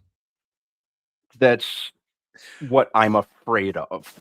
The set up the Defender. You need 15 minutes. You know, you don't. That's all they needed last season. It was episode 7 before we saw him in his mask. Yeah, all it was one big trailer for the following season, or for, like, stay tuned, see you in a year. That's basically what they said at the that's not even what they said at the end of the season. That's what they were saying the entire season. See you next year. But just focus on making yourself contain your contained story, and I love character development, like if you want to have like a Matt Murdock therapy session, fine, but that's all it was. It was just him, moping. Oh, I failed to save Foggy, which I get, but that's all it was. I'd like to see him doing cool Daredevil stuff. That's why we were watching the show. I hope at the end of this season we look back and we're like, oh, if we got it all together, if we got all 18 episodes together, it would have been a better thing. Because, like, if you look at season one is like the beginning and the middle of the story. You know what I mean? We never get an ending of it, because season 1 was only the first part of what the full season was supposed to be, and it was very disappointing because because then they did that, it was like, then don't call it season 1, they call it part 1, or something like that, or just something wait, like that. Yeah, just freaking wait a year and then give us all 18 episodes, and then I think we would have been more happy. But what if, once again, we got the beginning and middle in season 1, and they give you the end of that season 1 in the first 3 or 4 episodes, right? And then they use the end of the season to set up season 2 or season 3, whatever you want to do it, because you don't have enough time to give you a beginning and middle of another season. So I'm just saying, is it possible that we just get the end at the beginning and then a lot more talking at the end, and we end up complaining, say, oh, the first 5 episodes, oh, what's so good, and then the end we're saying, damn, they really let me down, dude. If that were to happen, I'd be so done. Like, I'd just be so over it at that point, Brian. I'd be so done, because it would be such a manipulative tactic to keep people watching and keep, like, kind of dangling that worm in front of us, like, how manipulative can you get to and taunt your audience? I'd be so mad. I'd be ready to, like, throw my TV out the window. Yeah, if they do that, then they're, I flat out, they're stupid, because like you already split up the first season into 2 parts, and now you gave us the first part. You have to finish the story, and you don't need that many episodes. There's what, 9? Say if there's 9 in here, 9. You do the story you need to do, and then and then 8 is like your penultimate, so that's like the finale, and then it does what any other season does. The penultimate ends the story, and then the finale sets up the next story, the next season. So I'm saying, let's talk about where we are right now. Where are we at the end of season 1? Fuck, I don't remember. Remember, they're in the bar and all the vigilantes, and he's calling all the vigilantes to come and help him. That's not going to end in 1 episode, Tank. I guarantee. Could you believe me that it ends in 4? The ending goes 4 basically, and then we have 5 other episodes, right? So they set up the next kind of stories, right? But that's not how you do. If they do that, that's not how you do storytelling. Then it's bad, and then we should not fucking watch it. If they finish the story and we're only on episode 4, I'm done. Like I'm not gonna finish it because there's no point. That's horrible storytelling. That's not how it's done. That's not how it's done. Tank is not going. Guys, I'm letting you know right now. I know we're doing this. This is supposed to be a short. Letting you guys know he will not be done. I'm just telling you right up. He's not going to be done. He's going to watch the whole thing. But I'm just saying I don't think that's going to happen because that's just not how you. That's not how you do storytelling, Right. And the people behind it are good at storytelling. I think they ran into the strike problem. They ran into Disney coming in. It's like, we only do 9-episode seasons. I was like, that's too many cooks in the kitchen. Too many cooks in the kitchen. So if they do that, that's so dumb. And I think they're gonna. Maybe I might not finish watching it. I might. I honestly, I actually might. If they finish the story, I'm like, what are you doing? What are you gonna set up that like takes 5 episodes? I don't need. What was that? Like, say each one's 30 minutes. You're talking about 2.5 hours to set up the next season. That's no. So I mean, Luke Cage. What? Bring the next one down. That's what they're doing. You can do that in the last episode. You finish the story, he's done, and he's like, oh man, it was so much, and she's like, hey, we're bringing the gang back together to rebuild the city. Like, oh, cool, boom. The last 10 minutes. That's all you need. Do you think that there's a possibility? Excuse me. Do you think that there's a possibility that we could get that? Like maybe there's like a surprise reveal of Mike Coulter and Finn Jones showing up as Cage and Danny Rand?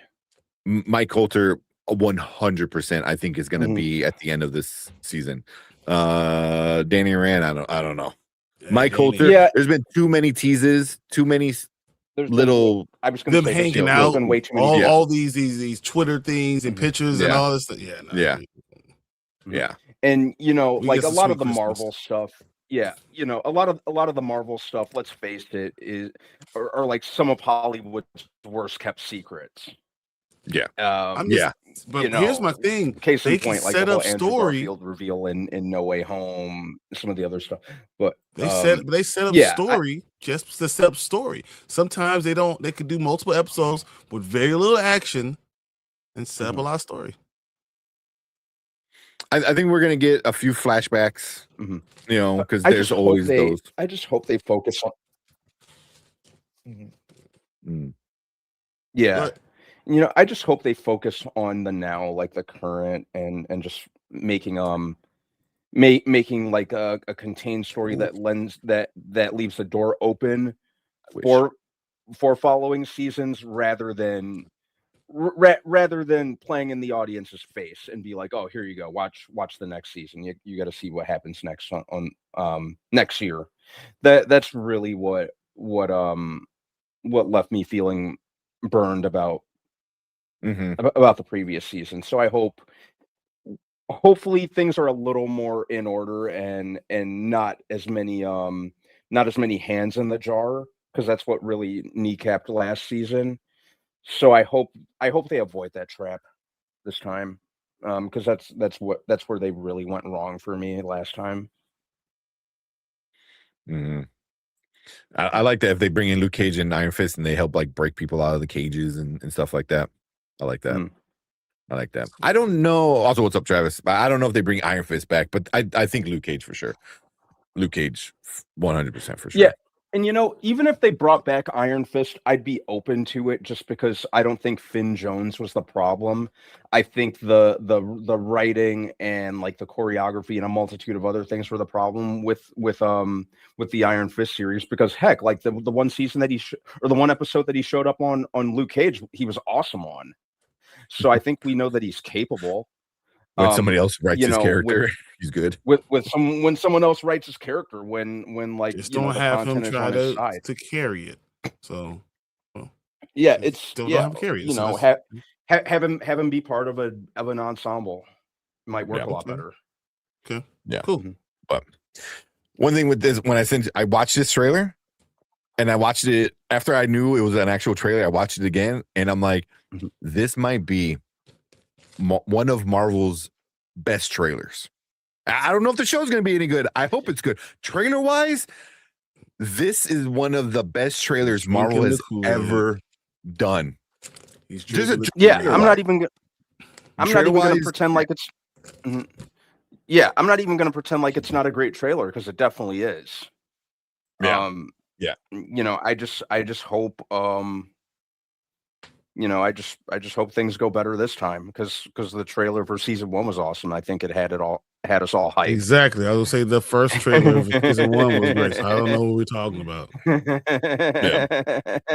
No, but I'm saying this is like one of the best in the MCU. Just all like out of the 30, 40 movies that we got from all of that, this is like up there with like Infinity War Endgame trailers. You know, even then, like, and then we find out some of those trailers were not real. You know what I mean? You know, like Hulk was never in there. So that type of stuff. But just trailer wise, I'm like, damn, that is a good trailer. You know, I just hope the season is good. I just hope the season is good. Yeah. Because if it's not good, you lose a lot of people. You lose a lot. Yeah, you know, that's my fear. And you know, I'm not the type, I try not to be the type to because I loved everything else Daredevil related that came before it. So I try not to write anything off just because of one trip up, but it was a very big trip up. Yeah. But well, cool. You know, obviously we're gonna be talking about this, you know, when the end of March comes and you know, we get the episodes. We'll see what happens, man. Hoping for the best, but you know, not doubting it might suck. You know, so there's a chance. There's always a chance with I'll be happy to be proven wrong. I'll be happy to, you know. But cool. We want to hear from you guys. If you check this out on the replay, leave a comment right down below. Let us know what you think about this trailer. Let us know what you think about the season. What do you think might happen and what we might get. But we appreciate everyone coming in. Hit that like button, hit that subscribe button, come and join us when we talk about all these episodes in March. And we appreciate everyone in the live chat. We want you guys to stick around because we're going to move on to our next topic for the night. Oh, man.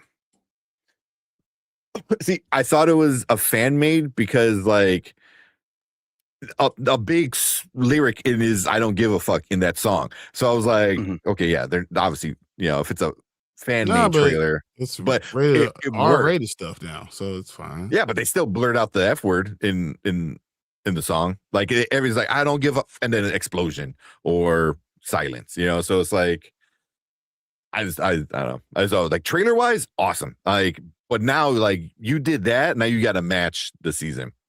Yeah. I don't want to argue with you. I don't know if it's not. What's a better trailer? Captain America Civil War. No. Trailer wise, no. Captain America with the first time we saw. No, the first time we saw Spider-Man. No, it's a better trailer. He wasn't in the trailers. He was not in the trailers. At the end.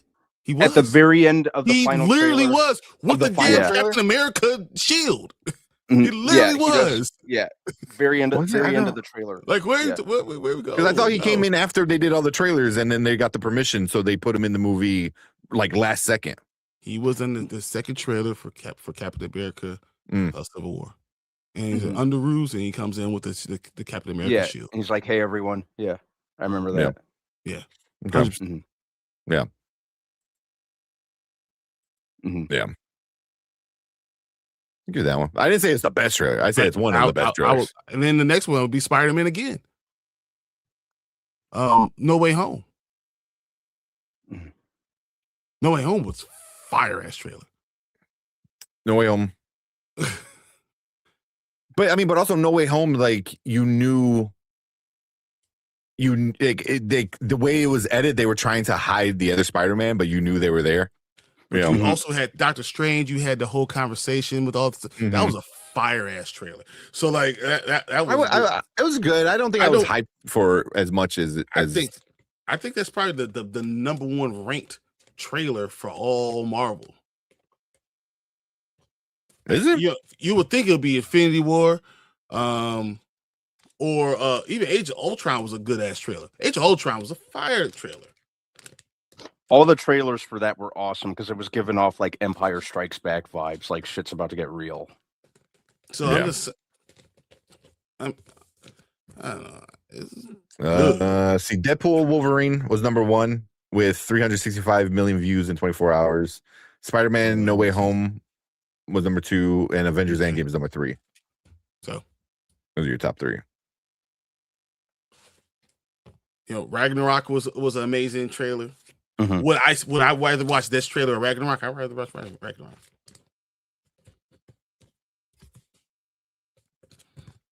Knowing I had Hulk versus Hulk but also versus coming Thor. off of like the first 2 Thors, I wasn't hyped for Ragnarok. I was like, I thought the trailer was amazing, and that's where everyone's like, "Oh, okay."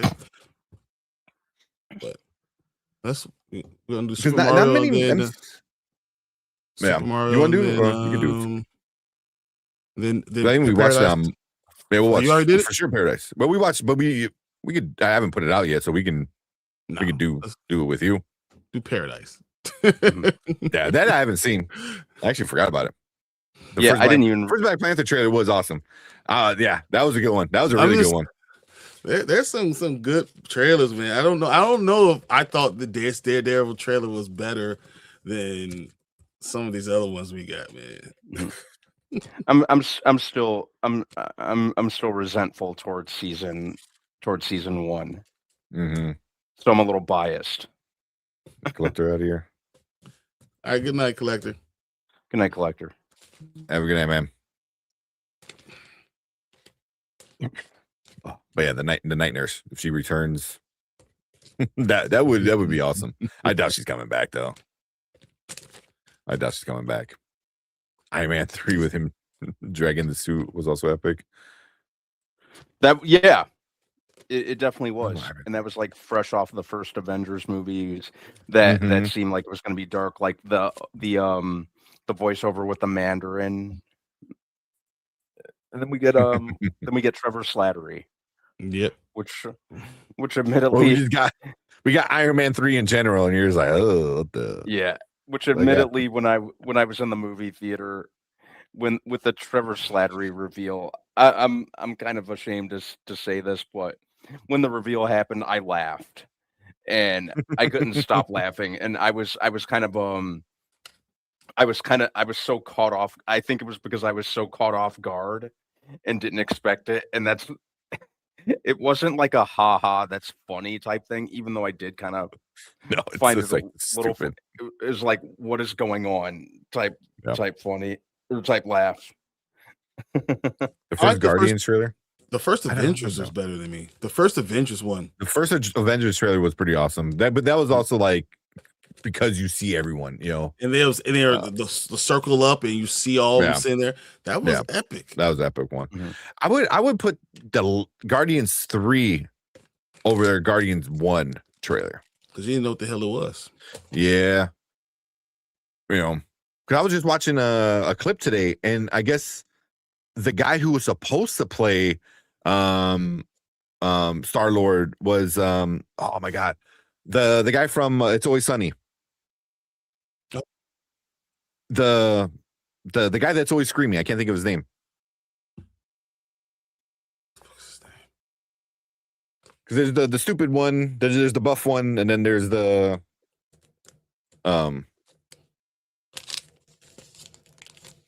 what's his name? I mean, look it up. Not Charlie Day. Glenn Howerton. Glenn Howerton. I remember reading that. Yeah.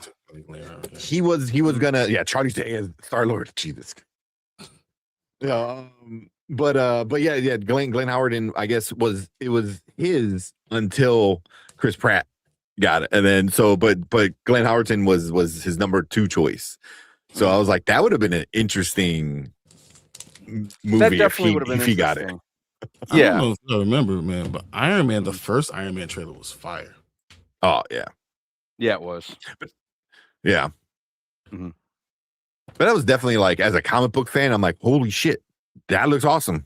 Mm-hmm. Like, that doesn't look like Super Mario Brothers. That doesn't, that doesn't look like the cheap Captain America movie from the 80s. I was like, and it had the right music, and it was man. So that hype was real. I'll say it's one of the best TV show trailers I've ever seen. So, but I don't know if I agree with the other ones but they spent more on it. So I don't know. Yeah. Oh man! All right. That's a good. Also, Tony makes the hookers go to the bathroom after Trevor takes a dump. Yeah, yeah. It's so stupid. It's so stupid. Oh man. But since Brian didn't finish Wonder Man, we'll probably talk about it like Saturday or Monday. Saturday. Yes, Yeah. probably. So do a breakdown before we do a watch party or something like that. So, but yeah, let's check out this Paradise. Let me get this one up. I think there's another trailer. Isn't there? Is this the one who just came out yesterday? Yeah, this one's new. The one that just came out. Yeah. Yeah. Oh, I kind of wanted to talk a little bit about all the God of War casting, because holy shit, are they just knocking it out of the park with all the casting? Yeah. Knocking it out of the park. Like they're like, Manny Patinkin is gonna be fucking Odin. I was like, Odin, yeah. What? I was like, what are we doing? This is gonna be awesome. Like, it's gonna be a great show. Here's a note. You getting excited? I mean, they're getting great actors, and I was like, and all the actors, I'm like, okay, is who's it? Amazon that's doing it? Yeah, I think. Mm-hmm. Yeah, I was like, are they gonna do something with it, or are they just gonna put like shiny turds and throw it at the wall? Mm-hmm. Yeah. We'll see. All right, let's check out this trailer. All right, let's go. All right, what is up? Welcome to Spoiler Kings. We got another trailer reaction for you guys tonight. This is the new Paradise Season 2 trailer. I believe this is the first trailer we got. Official trailer. This is the official. Yeah, oh yeah, we got a teaser, right? Like a little teaser teaser before. one. Mm-hmm.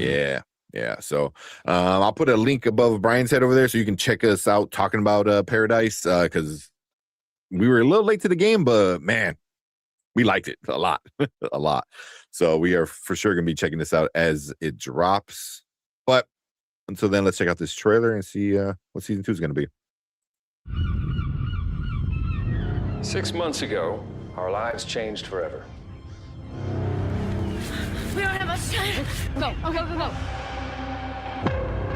All major communication with the surface was lost.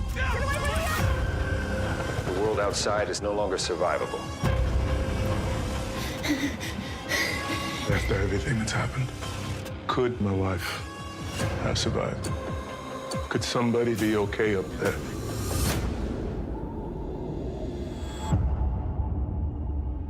This is Terry Rogers Collins. I'm looking for my husband, Xavier. I'm coming, baby.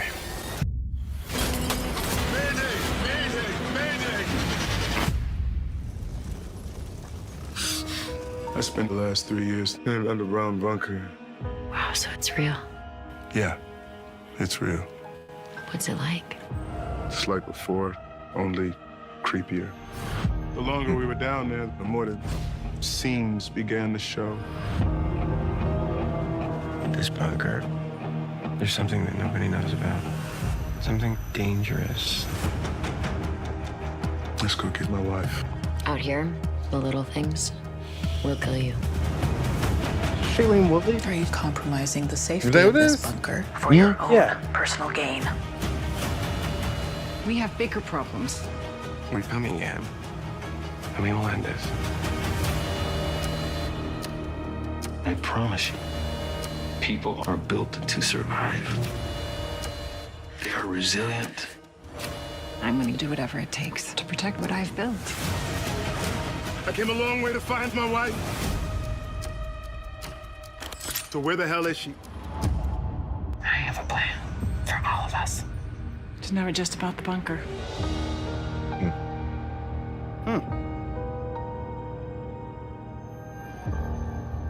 She is just like an evil person, though, man. Like, She is ruthless. yeah. Like I said, I've been rewatching the first season just as a refresher. Yeah, she's absolutely cold-blooded. I think she's a very underappreciated villain, especially at the moment. This and plus the show just really leaves me with questions and just really wanting more. I think the way that this show is executed is honestly one of my favorite things about it. I love the acting. I love the pacing. I love the feeling of tension because you remain tense without it feeling overdone. Mm-hmm. You know, Sterling K. Brown is absolutely crushing it on the show. Definitely one of my favorite show performances in a while. And it feels like the wait hasn't been too that long either, which has me even more excited. So yeah, and this trailer, you know, it leaves me with unanswered questions. You know, that's really what makes me want to watch. Mm-hmm. Mm-hmm. What do you think, Brian? It opens up a lot of questions. Is his wife really alive? Did she use his wife's voice to get him to do certain things to keep her alive? You know, there's what's going to happen when people on the outside find out about what's going on in the bunker on the inside. There's going to be so many unanswered questions that we're going to get to. Bro, I'm ready. Let's go. Yeah. I mean, we're 2 weeks away. Easy. 2 weeks. Is it 2 weeks? Mm-hmm. Yep. I mean, it's the end of January, so yeah, it's like 3 weeks. February 23rd. Yeah. So 3 weeks. Yeah. Damn. Yeah, that's gonna be super quick. Yeah, it's a really quick turnaround, which is always, especially in this new like streaming world that we live in, like a quick turnaround is like a big difference where people are not going to forget about how great the last season was. So yeah, like I said, they usually do like at least a year and a half, you know, if not at 2, you know. So it's been what, like a year? I feel like it was like last year, right? It was last year, like January, right? About a year, almost a year exactly. Yeah. But yeah, this looks good. So this looks like, you know, because season 1 was very much like silo-y kind of vibes. This one looks like where it's going to break away from silo and it's going to start dealing with other things, you know, and it's just not so contained in this little silo, you know, perfect world, you know. So because I'm really curious to see what's happening outside, what they think about, you know, because even you get it here is like, oh, so it's real. So like, I guess there's people who think there's like this underground bunker, but they're not sure. So it's kind of like this weird rumor, you know. So like once people find out it's true, like now they're gonna want a piece of the action. Now you won't be able to keep it secret. So once again, it wasn't about keeping people out or saving the human race. It's about keeping the people they needed in. Mm-hmm. And now we're going to ask why they did that. And we're going to get a lot more of a reveal about what's going on in the show and what was the whole point of it. Yeah. So this looks good. You know, season 1 was awesome. Season 2 looks like it's going to kick it up a notch. You know, like Brandman said, Sterling K. Brown is a great actor, you know, and him, you know, leading it. And then you had all the players around him, you know, like James Marsden, you know, being there, but it was all memory, which was awesome, you know. So I'm really curious to see if they can do it again with season 2, you know, and I have faith in it, you know, especially in this trailer, you know. So super excited. But cool. Yeah, you know, we're gonna be talking about this at the end of February when this drops. I believe they do weekly releases on Hulu. 100%. Yeah, so we'll be breaking down each episode with Paradise because season 1 was awesome. So yeah, we're gonna be doing week by week, breaking down each episode, getting theories, getting big reveals, Easter eggs, all that cool fun stuff. So if you're watching on the replay, hit that like button, hit that subscribe button, come and join us when we do these reviews live. Make sure you guys leave a comment, let us know what you think about this trailer. And if you are watching live, stick around because we're gonna move on to your comments right now.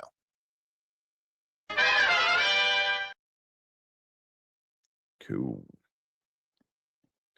What you guys saying? I see being here. Yeah, it hasn't been that too long. Say just finished Wonder Man. I would like to have had action, but I really enjoyed it. Okay, there you go. We liked it. That makes sense. Probably not gonna like it, guys. I'm telling you right now. Probably not gonna happen. Yeah. Lost in Space was 2 years. Yeah, I gave up on Lost in Space. I kind of lost interest between seasons. because you can't go 2 years without having something happen. Yeah.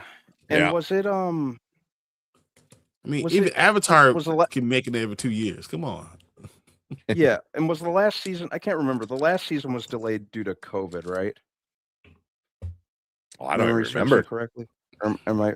I can't remember. Yeah, but the waits were just too. I lost interest. Yeah. I mean, that's kind of the risk they're doing with Severance. The first from season 1 to season 2 was like 3 years. It felt like 3 years, something like that. So it seems like it's gonna be another 3 years before we get season 3. It's like, people are gonna forget. I mean, luckily season 1, season 2 are big, so people might rewatch. But man, I mean, it's Over a like, year is too long. I mean, you're hoping, people are gonna remember that your show was like the thing back, 3 years ago. So. Said the Pantheon crew hated Wonder Man. Not surprised, but they're all comic book fans. I'm also not going to be the highest of Wonder Man. I'm not going to say I hate it. I'm not going to sit there and tell I hate it. I just don't think it's. I'm going to tell you that I don't think it's a great MCU TV show, and I think the acting is good. I just don't think it matters. Yeah. Yeah, I don't want to get too much into it, but I know me and Brian were talking about it before we went live, and my theory is, when it comes to like people liking or disliking it, if you are expecting it to connect to the bigger MCU, and you're like, oh, it's gonna add this lore, it's gonna add this to the MCU, then you might be disappointed. If you're just expecting a good show, then you're probably going to enjoy it.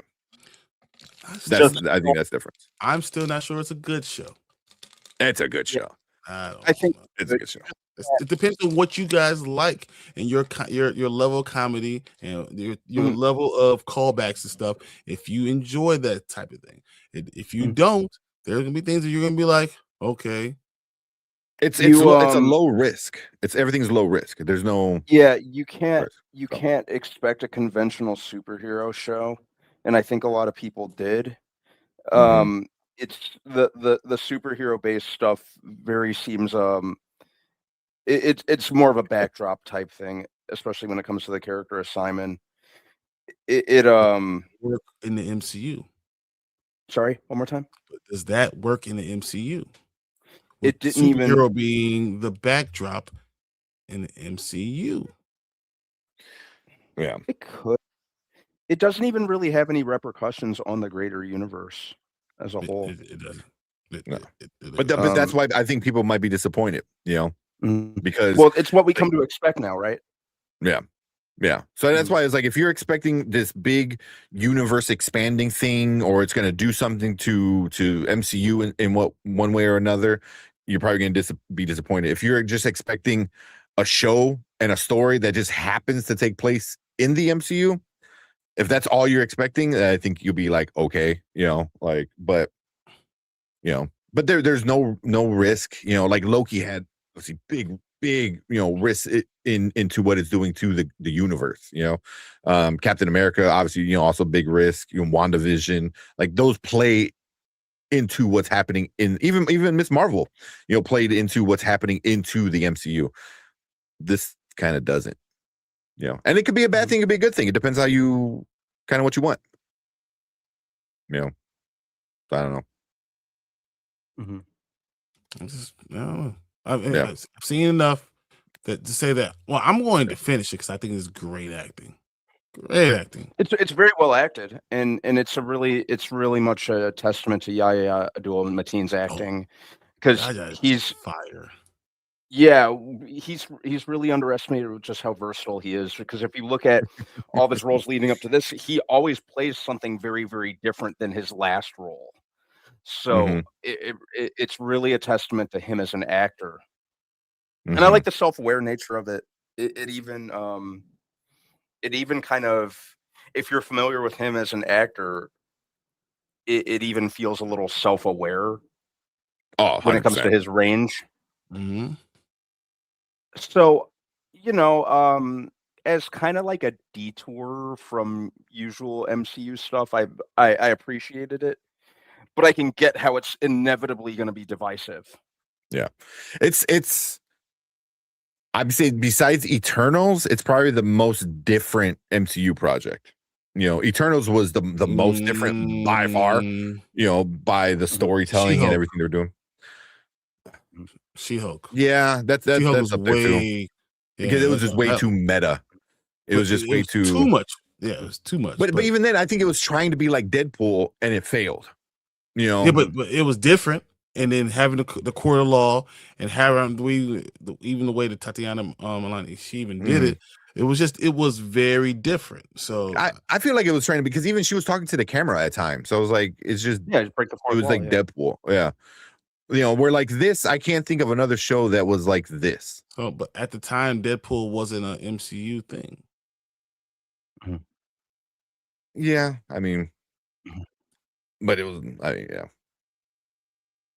It just, I don't know.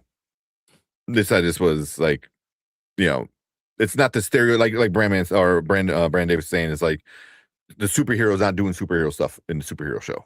You know, so yeah, but you know, She-Hulk was dope, Matt, bro. I had fun with She-Hulk. It was a, you know, it's a guilty pleasure of mine. I rewatched it before, so Yeah, crazy. Yeah.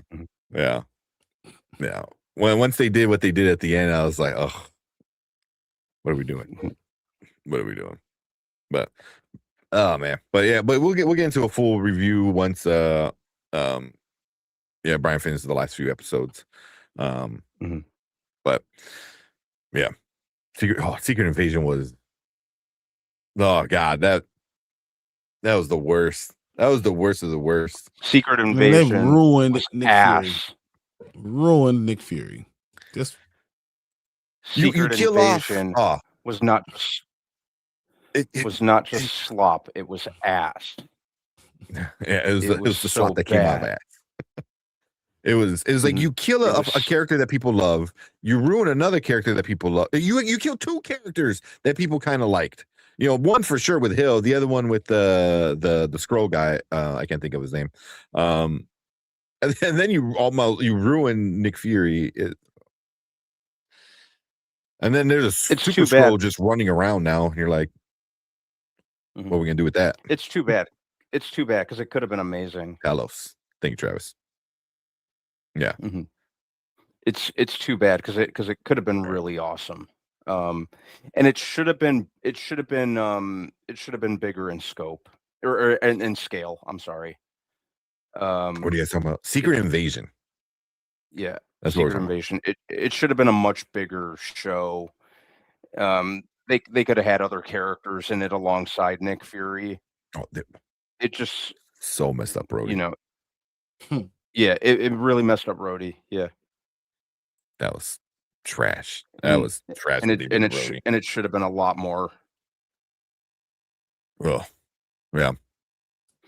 Marvel's ignored it. I liked Miss Marvel. You know, it was for what it was. It was like a pre-teeny kind of, you know, show. Miss Marvel was fun. Yeah, I didn't hate it. I think it really worked because of Iman Vellani. You know, just her performance as Kamala Khan really, really carried the show. So, yeah, I thought Miss Marvel was fun. I got you. I wasn't sure, but I get what you were saying now. You were saying, yeah, and Agatha, I liked. Yeah, I'm really curious to see where it goes. I'm really where it goes into with what the fuck is it called? Vision Quest, because it's gonna tie in, you know, WandaVision. It's gonna tie in Agatha, and then Vision Quest is gonna deal with that. So I'm like really curious to see how that all goes. You know, because you got to go find the other kid, the twin, the other twin, plus deal with White Vision and his issues. So it'll be an interesting show. Kind of worried though. But all right, what else you guys want? Yeah, it was trash. That's by far. Is Secret Invasion the worst thing Marvel has ever did? It's a crying shame too, because it could have been amazing. I actually remember really looking forward to that show. No. Is it worse than Love and Thunder? She-Hulk was She-Hulk. I'm not sure about that. She-Hulk was the worst thing I've ever seen. I will put Secret Invasion worse because it puts so much shit into the universe, into the MCU, where you're just like, what are we doing with this now? Like, what's going on with Rhodey? What's going on with the Skrulls? What's going on with the Super Skrull? Like, Hill's gone now. Whereas She-Hulk didn't do anything to the MCU. Yeah, and it's worse though. She-Hulk at least was a lot more upfront about what it was, and we knew what it was going in. Secret Invasion promised this big, wide-scale conspiracy, everyone's a suspect type thing, like, and it just failed on pretty much. It failed on every level, bro. I'm not even sure what She-Hulk did. Crazy. That's my problem. I'm not even sure what She-Hulk did. Yeah, I mean, as a show, man, they're both shitty. But this She-Hulk was just a big goof, and then it's like it was meta, and it met Kevin, or Feige, whatever the fake machine was. I mean, the worst thing that it did for the universe was give us Scar, for the MCU universe. It was just terrible and a waste of time, and none of the shows were funny, and it ruined so many parts of in a show that should have been good. And it's. What do you think is ranked? What type? How many? Out 10 stars. What do you think it's ranked? She-Hulk or Secret Invasion? She-Hulk. Oh, I'd probably 0 or 1, whatever's the lowest. 5.2. Damn, really? I thought it'd be lower than that. 5.2 out of 10. I thought it'd be lower than that. There's only one show that's rated lower. Echo? No. Oh no? Ironheart. Ironheart? Really? Ironheart is ranked lower. Wow. That's like as a show, I thought it was okay. I mean, it wasn't the best, it wasn't the worst. It was decent. Like it did. Echo's in front of She-Hulk. That's I would put it in front of She-Hulk. I like Echo a little bit more. So Echo is 0.7 points in front of She-Hulk, and She-Hulk is 0.7 points in front of Ironheart. Wow. You know what's fourth to last? Ms. Marvel. Yeah, I know people hated that show. And then in front of Ms. Marvel is Iron Fist.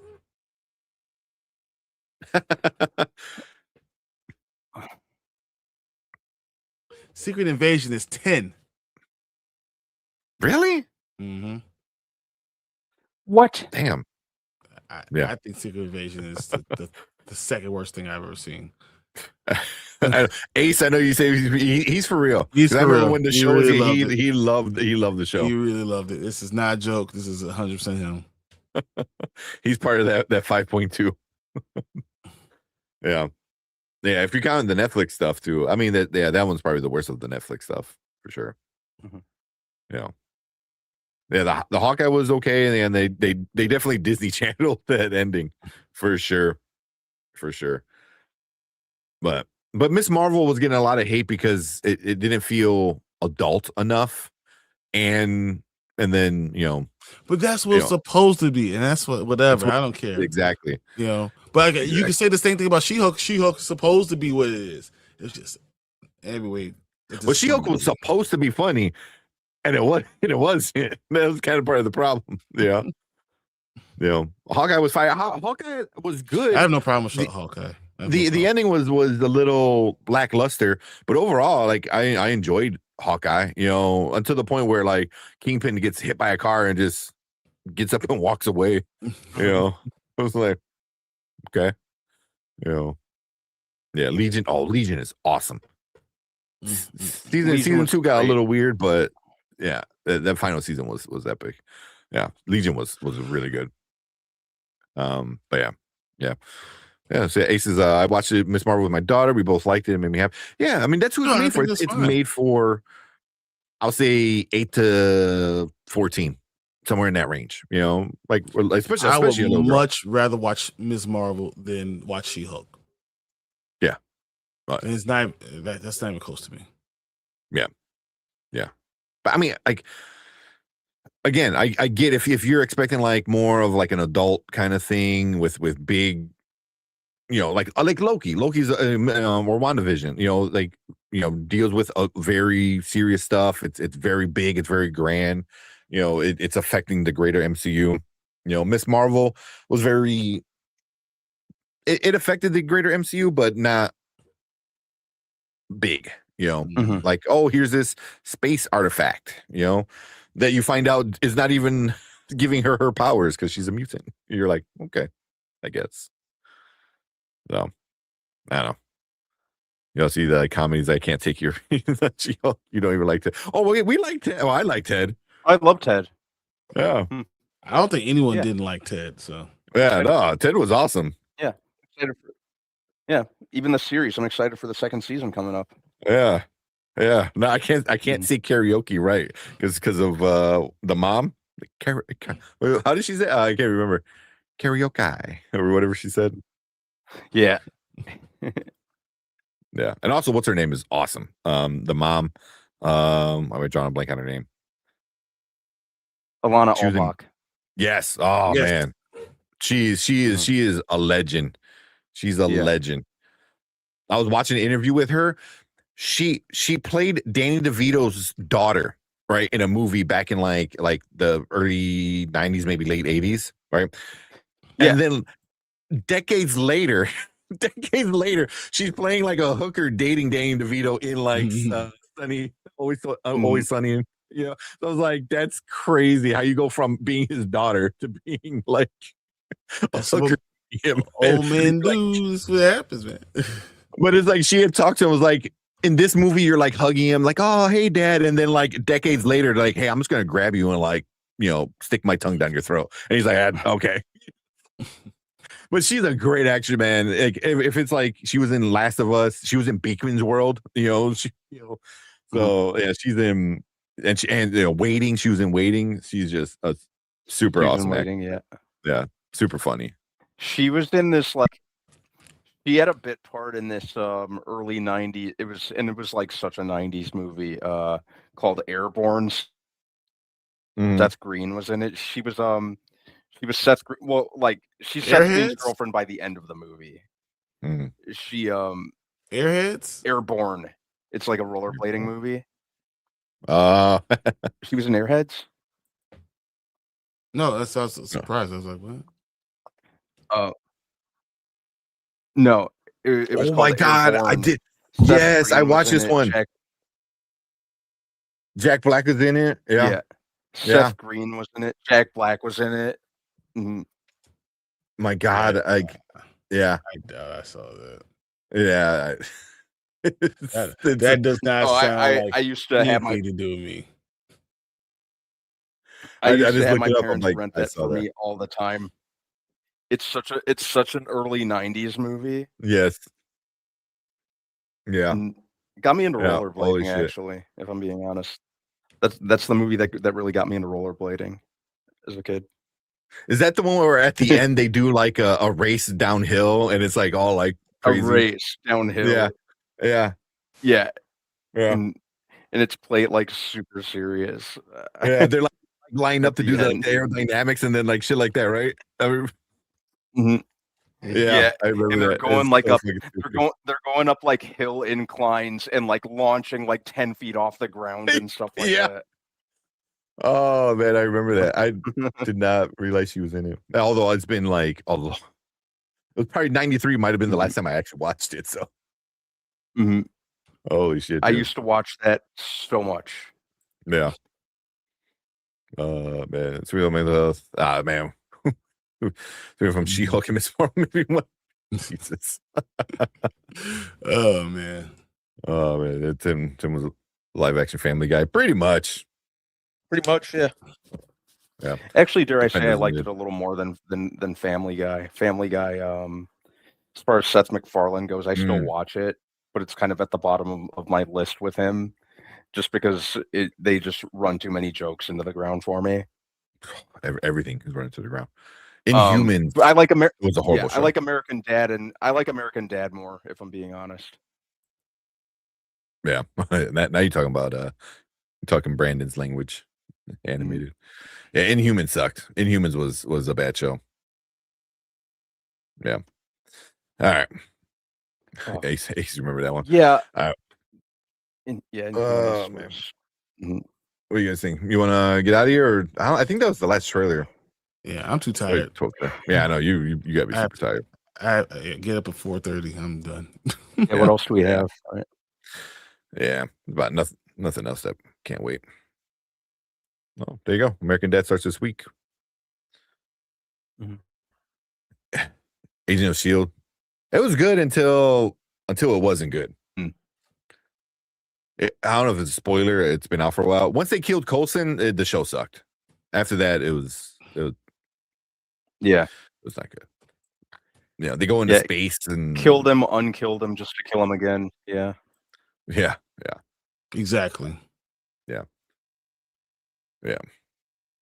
In Doomsday, we need a moment where Doom hears, "Hey Doc, is this cancerous?" and turns to see Wade bent over and his nuts tucked between his legs, pulling off the goat from waiting. I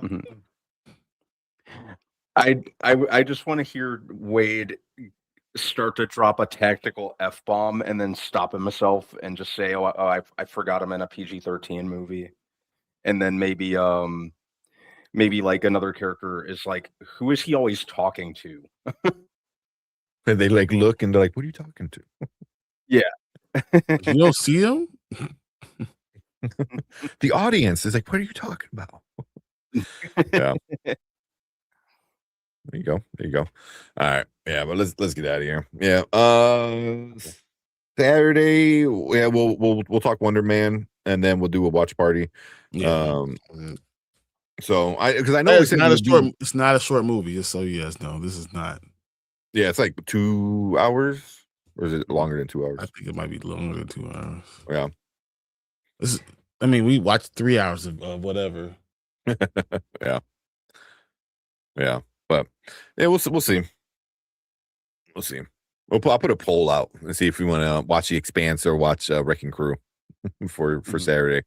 It's fun. Yeah. It's kind of like I heard it was them two together was fun. Yeah, the trailers give off like a Tango and Cash, Lethal Weapon style. Like speaking of Deadpool, pick that one up this week. Yep. That's funny. Yeah. So yeah, Wrecking Crew will be a fun time. Okay. We'll check that one out. Good night. Appreciate everyone coming in. Appreciate everyone, being adults, and talking, serious in the beginning. So, that actually means a lot. We're able to come in and have a serious conversation. Yeah. So, and then obviously come and then watch like trailers and have fun and stuff like that. But yeah, we appreciate all you guys. There you go. Let's switch it up. Watch Wrecking Crew. Okay. Watch Starfleet. I'm going to watch Anaconda. I started watching Anaconda and I didn't hate it. I didn't love it, but I didn't hate it as much. I thought I was going to hate it right away. So, I need to finish watching. I got to finish it though. Y'all go ahead and watch that. I'm good. Yeah. Oh man. All right. But yeah, let's get out of here. We'll see you Saturday. And then Monday we'll get into some more stuff. We still got Fallout to get into. I'm sure God of War, still got done kind of that. Knights of the Seven Kingdoms, still haven't talked about that. So and Knights of the Seven Kingdom will be like a 5-minute conversation. So he took he took a shit. Mhm. Then he saw the old man's ding dong. Whoa, yeah. Like when that happened on this newest episode, I was like, holy crap, they really held on that.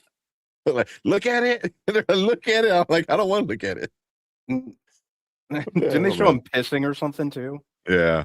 Who said they don't like Fallout? Yeah, who said that? We all love Fallout. Somebody say they like it? Brian doesn't like comedies, and I forgot about Fallout. Okay. Oh, no. Like, no. Fallout's being pretty good. Yeah. And I love comedies. Yeah. I don't like stupid stuff. I don't. I don't like things that, for me, like intelligence. I can't do that.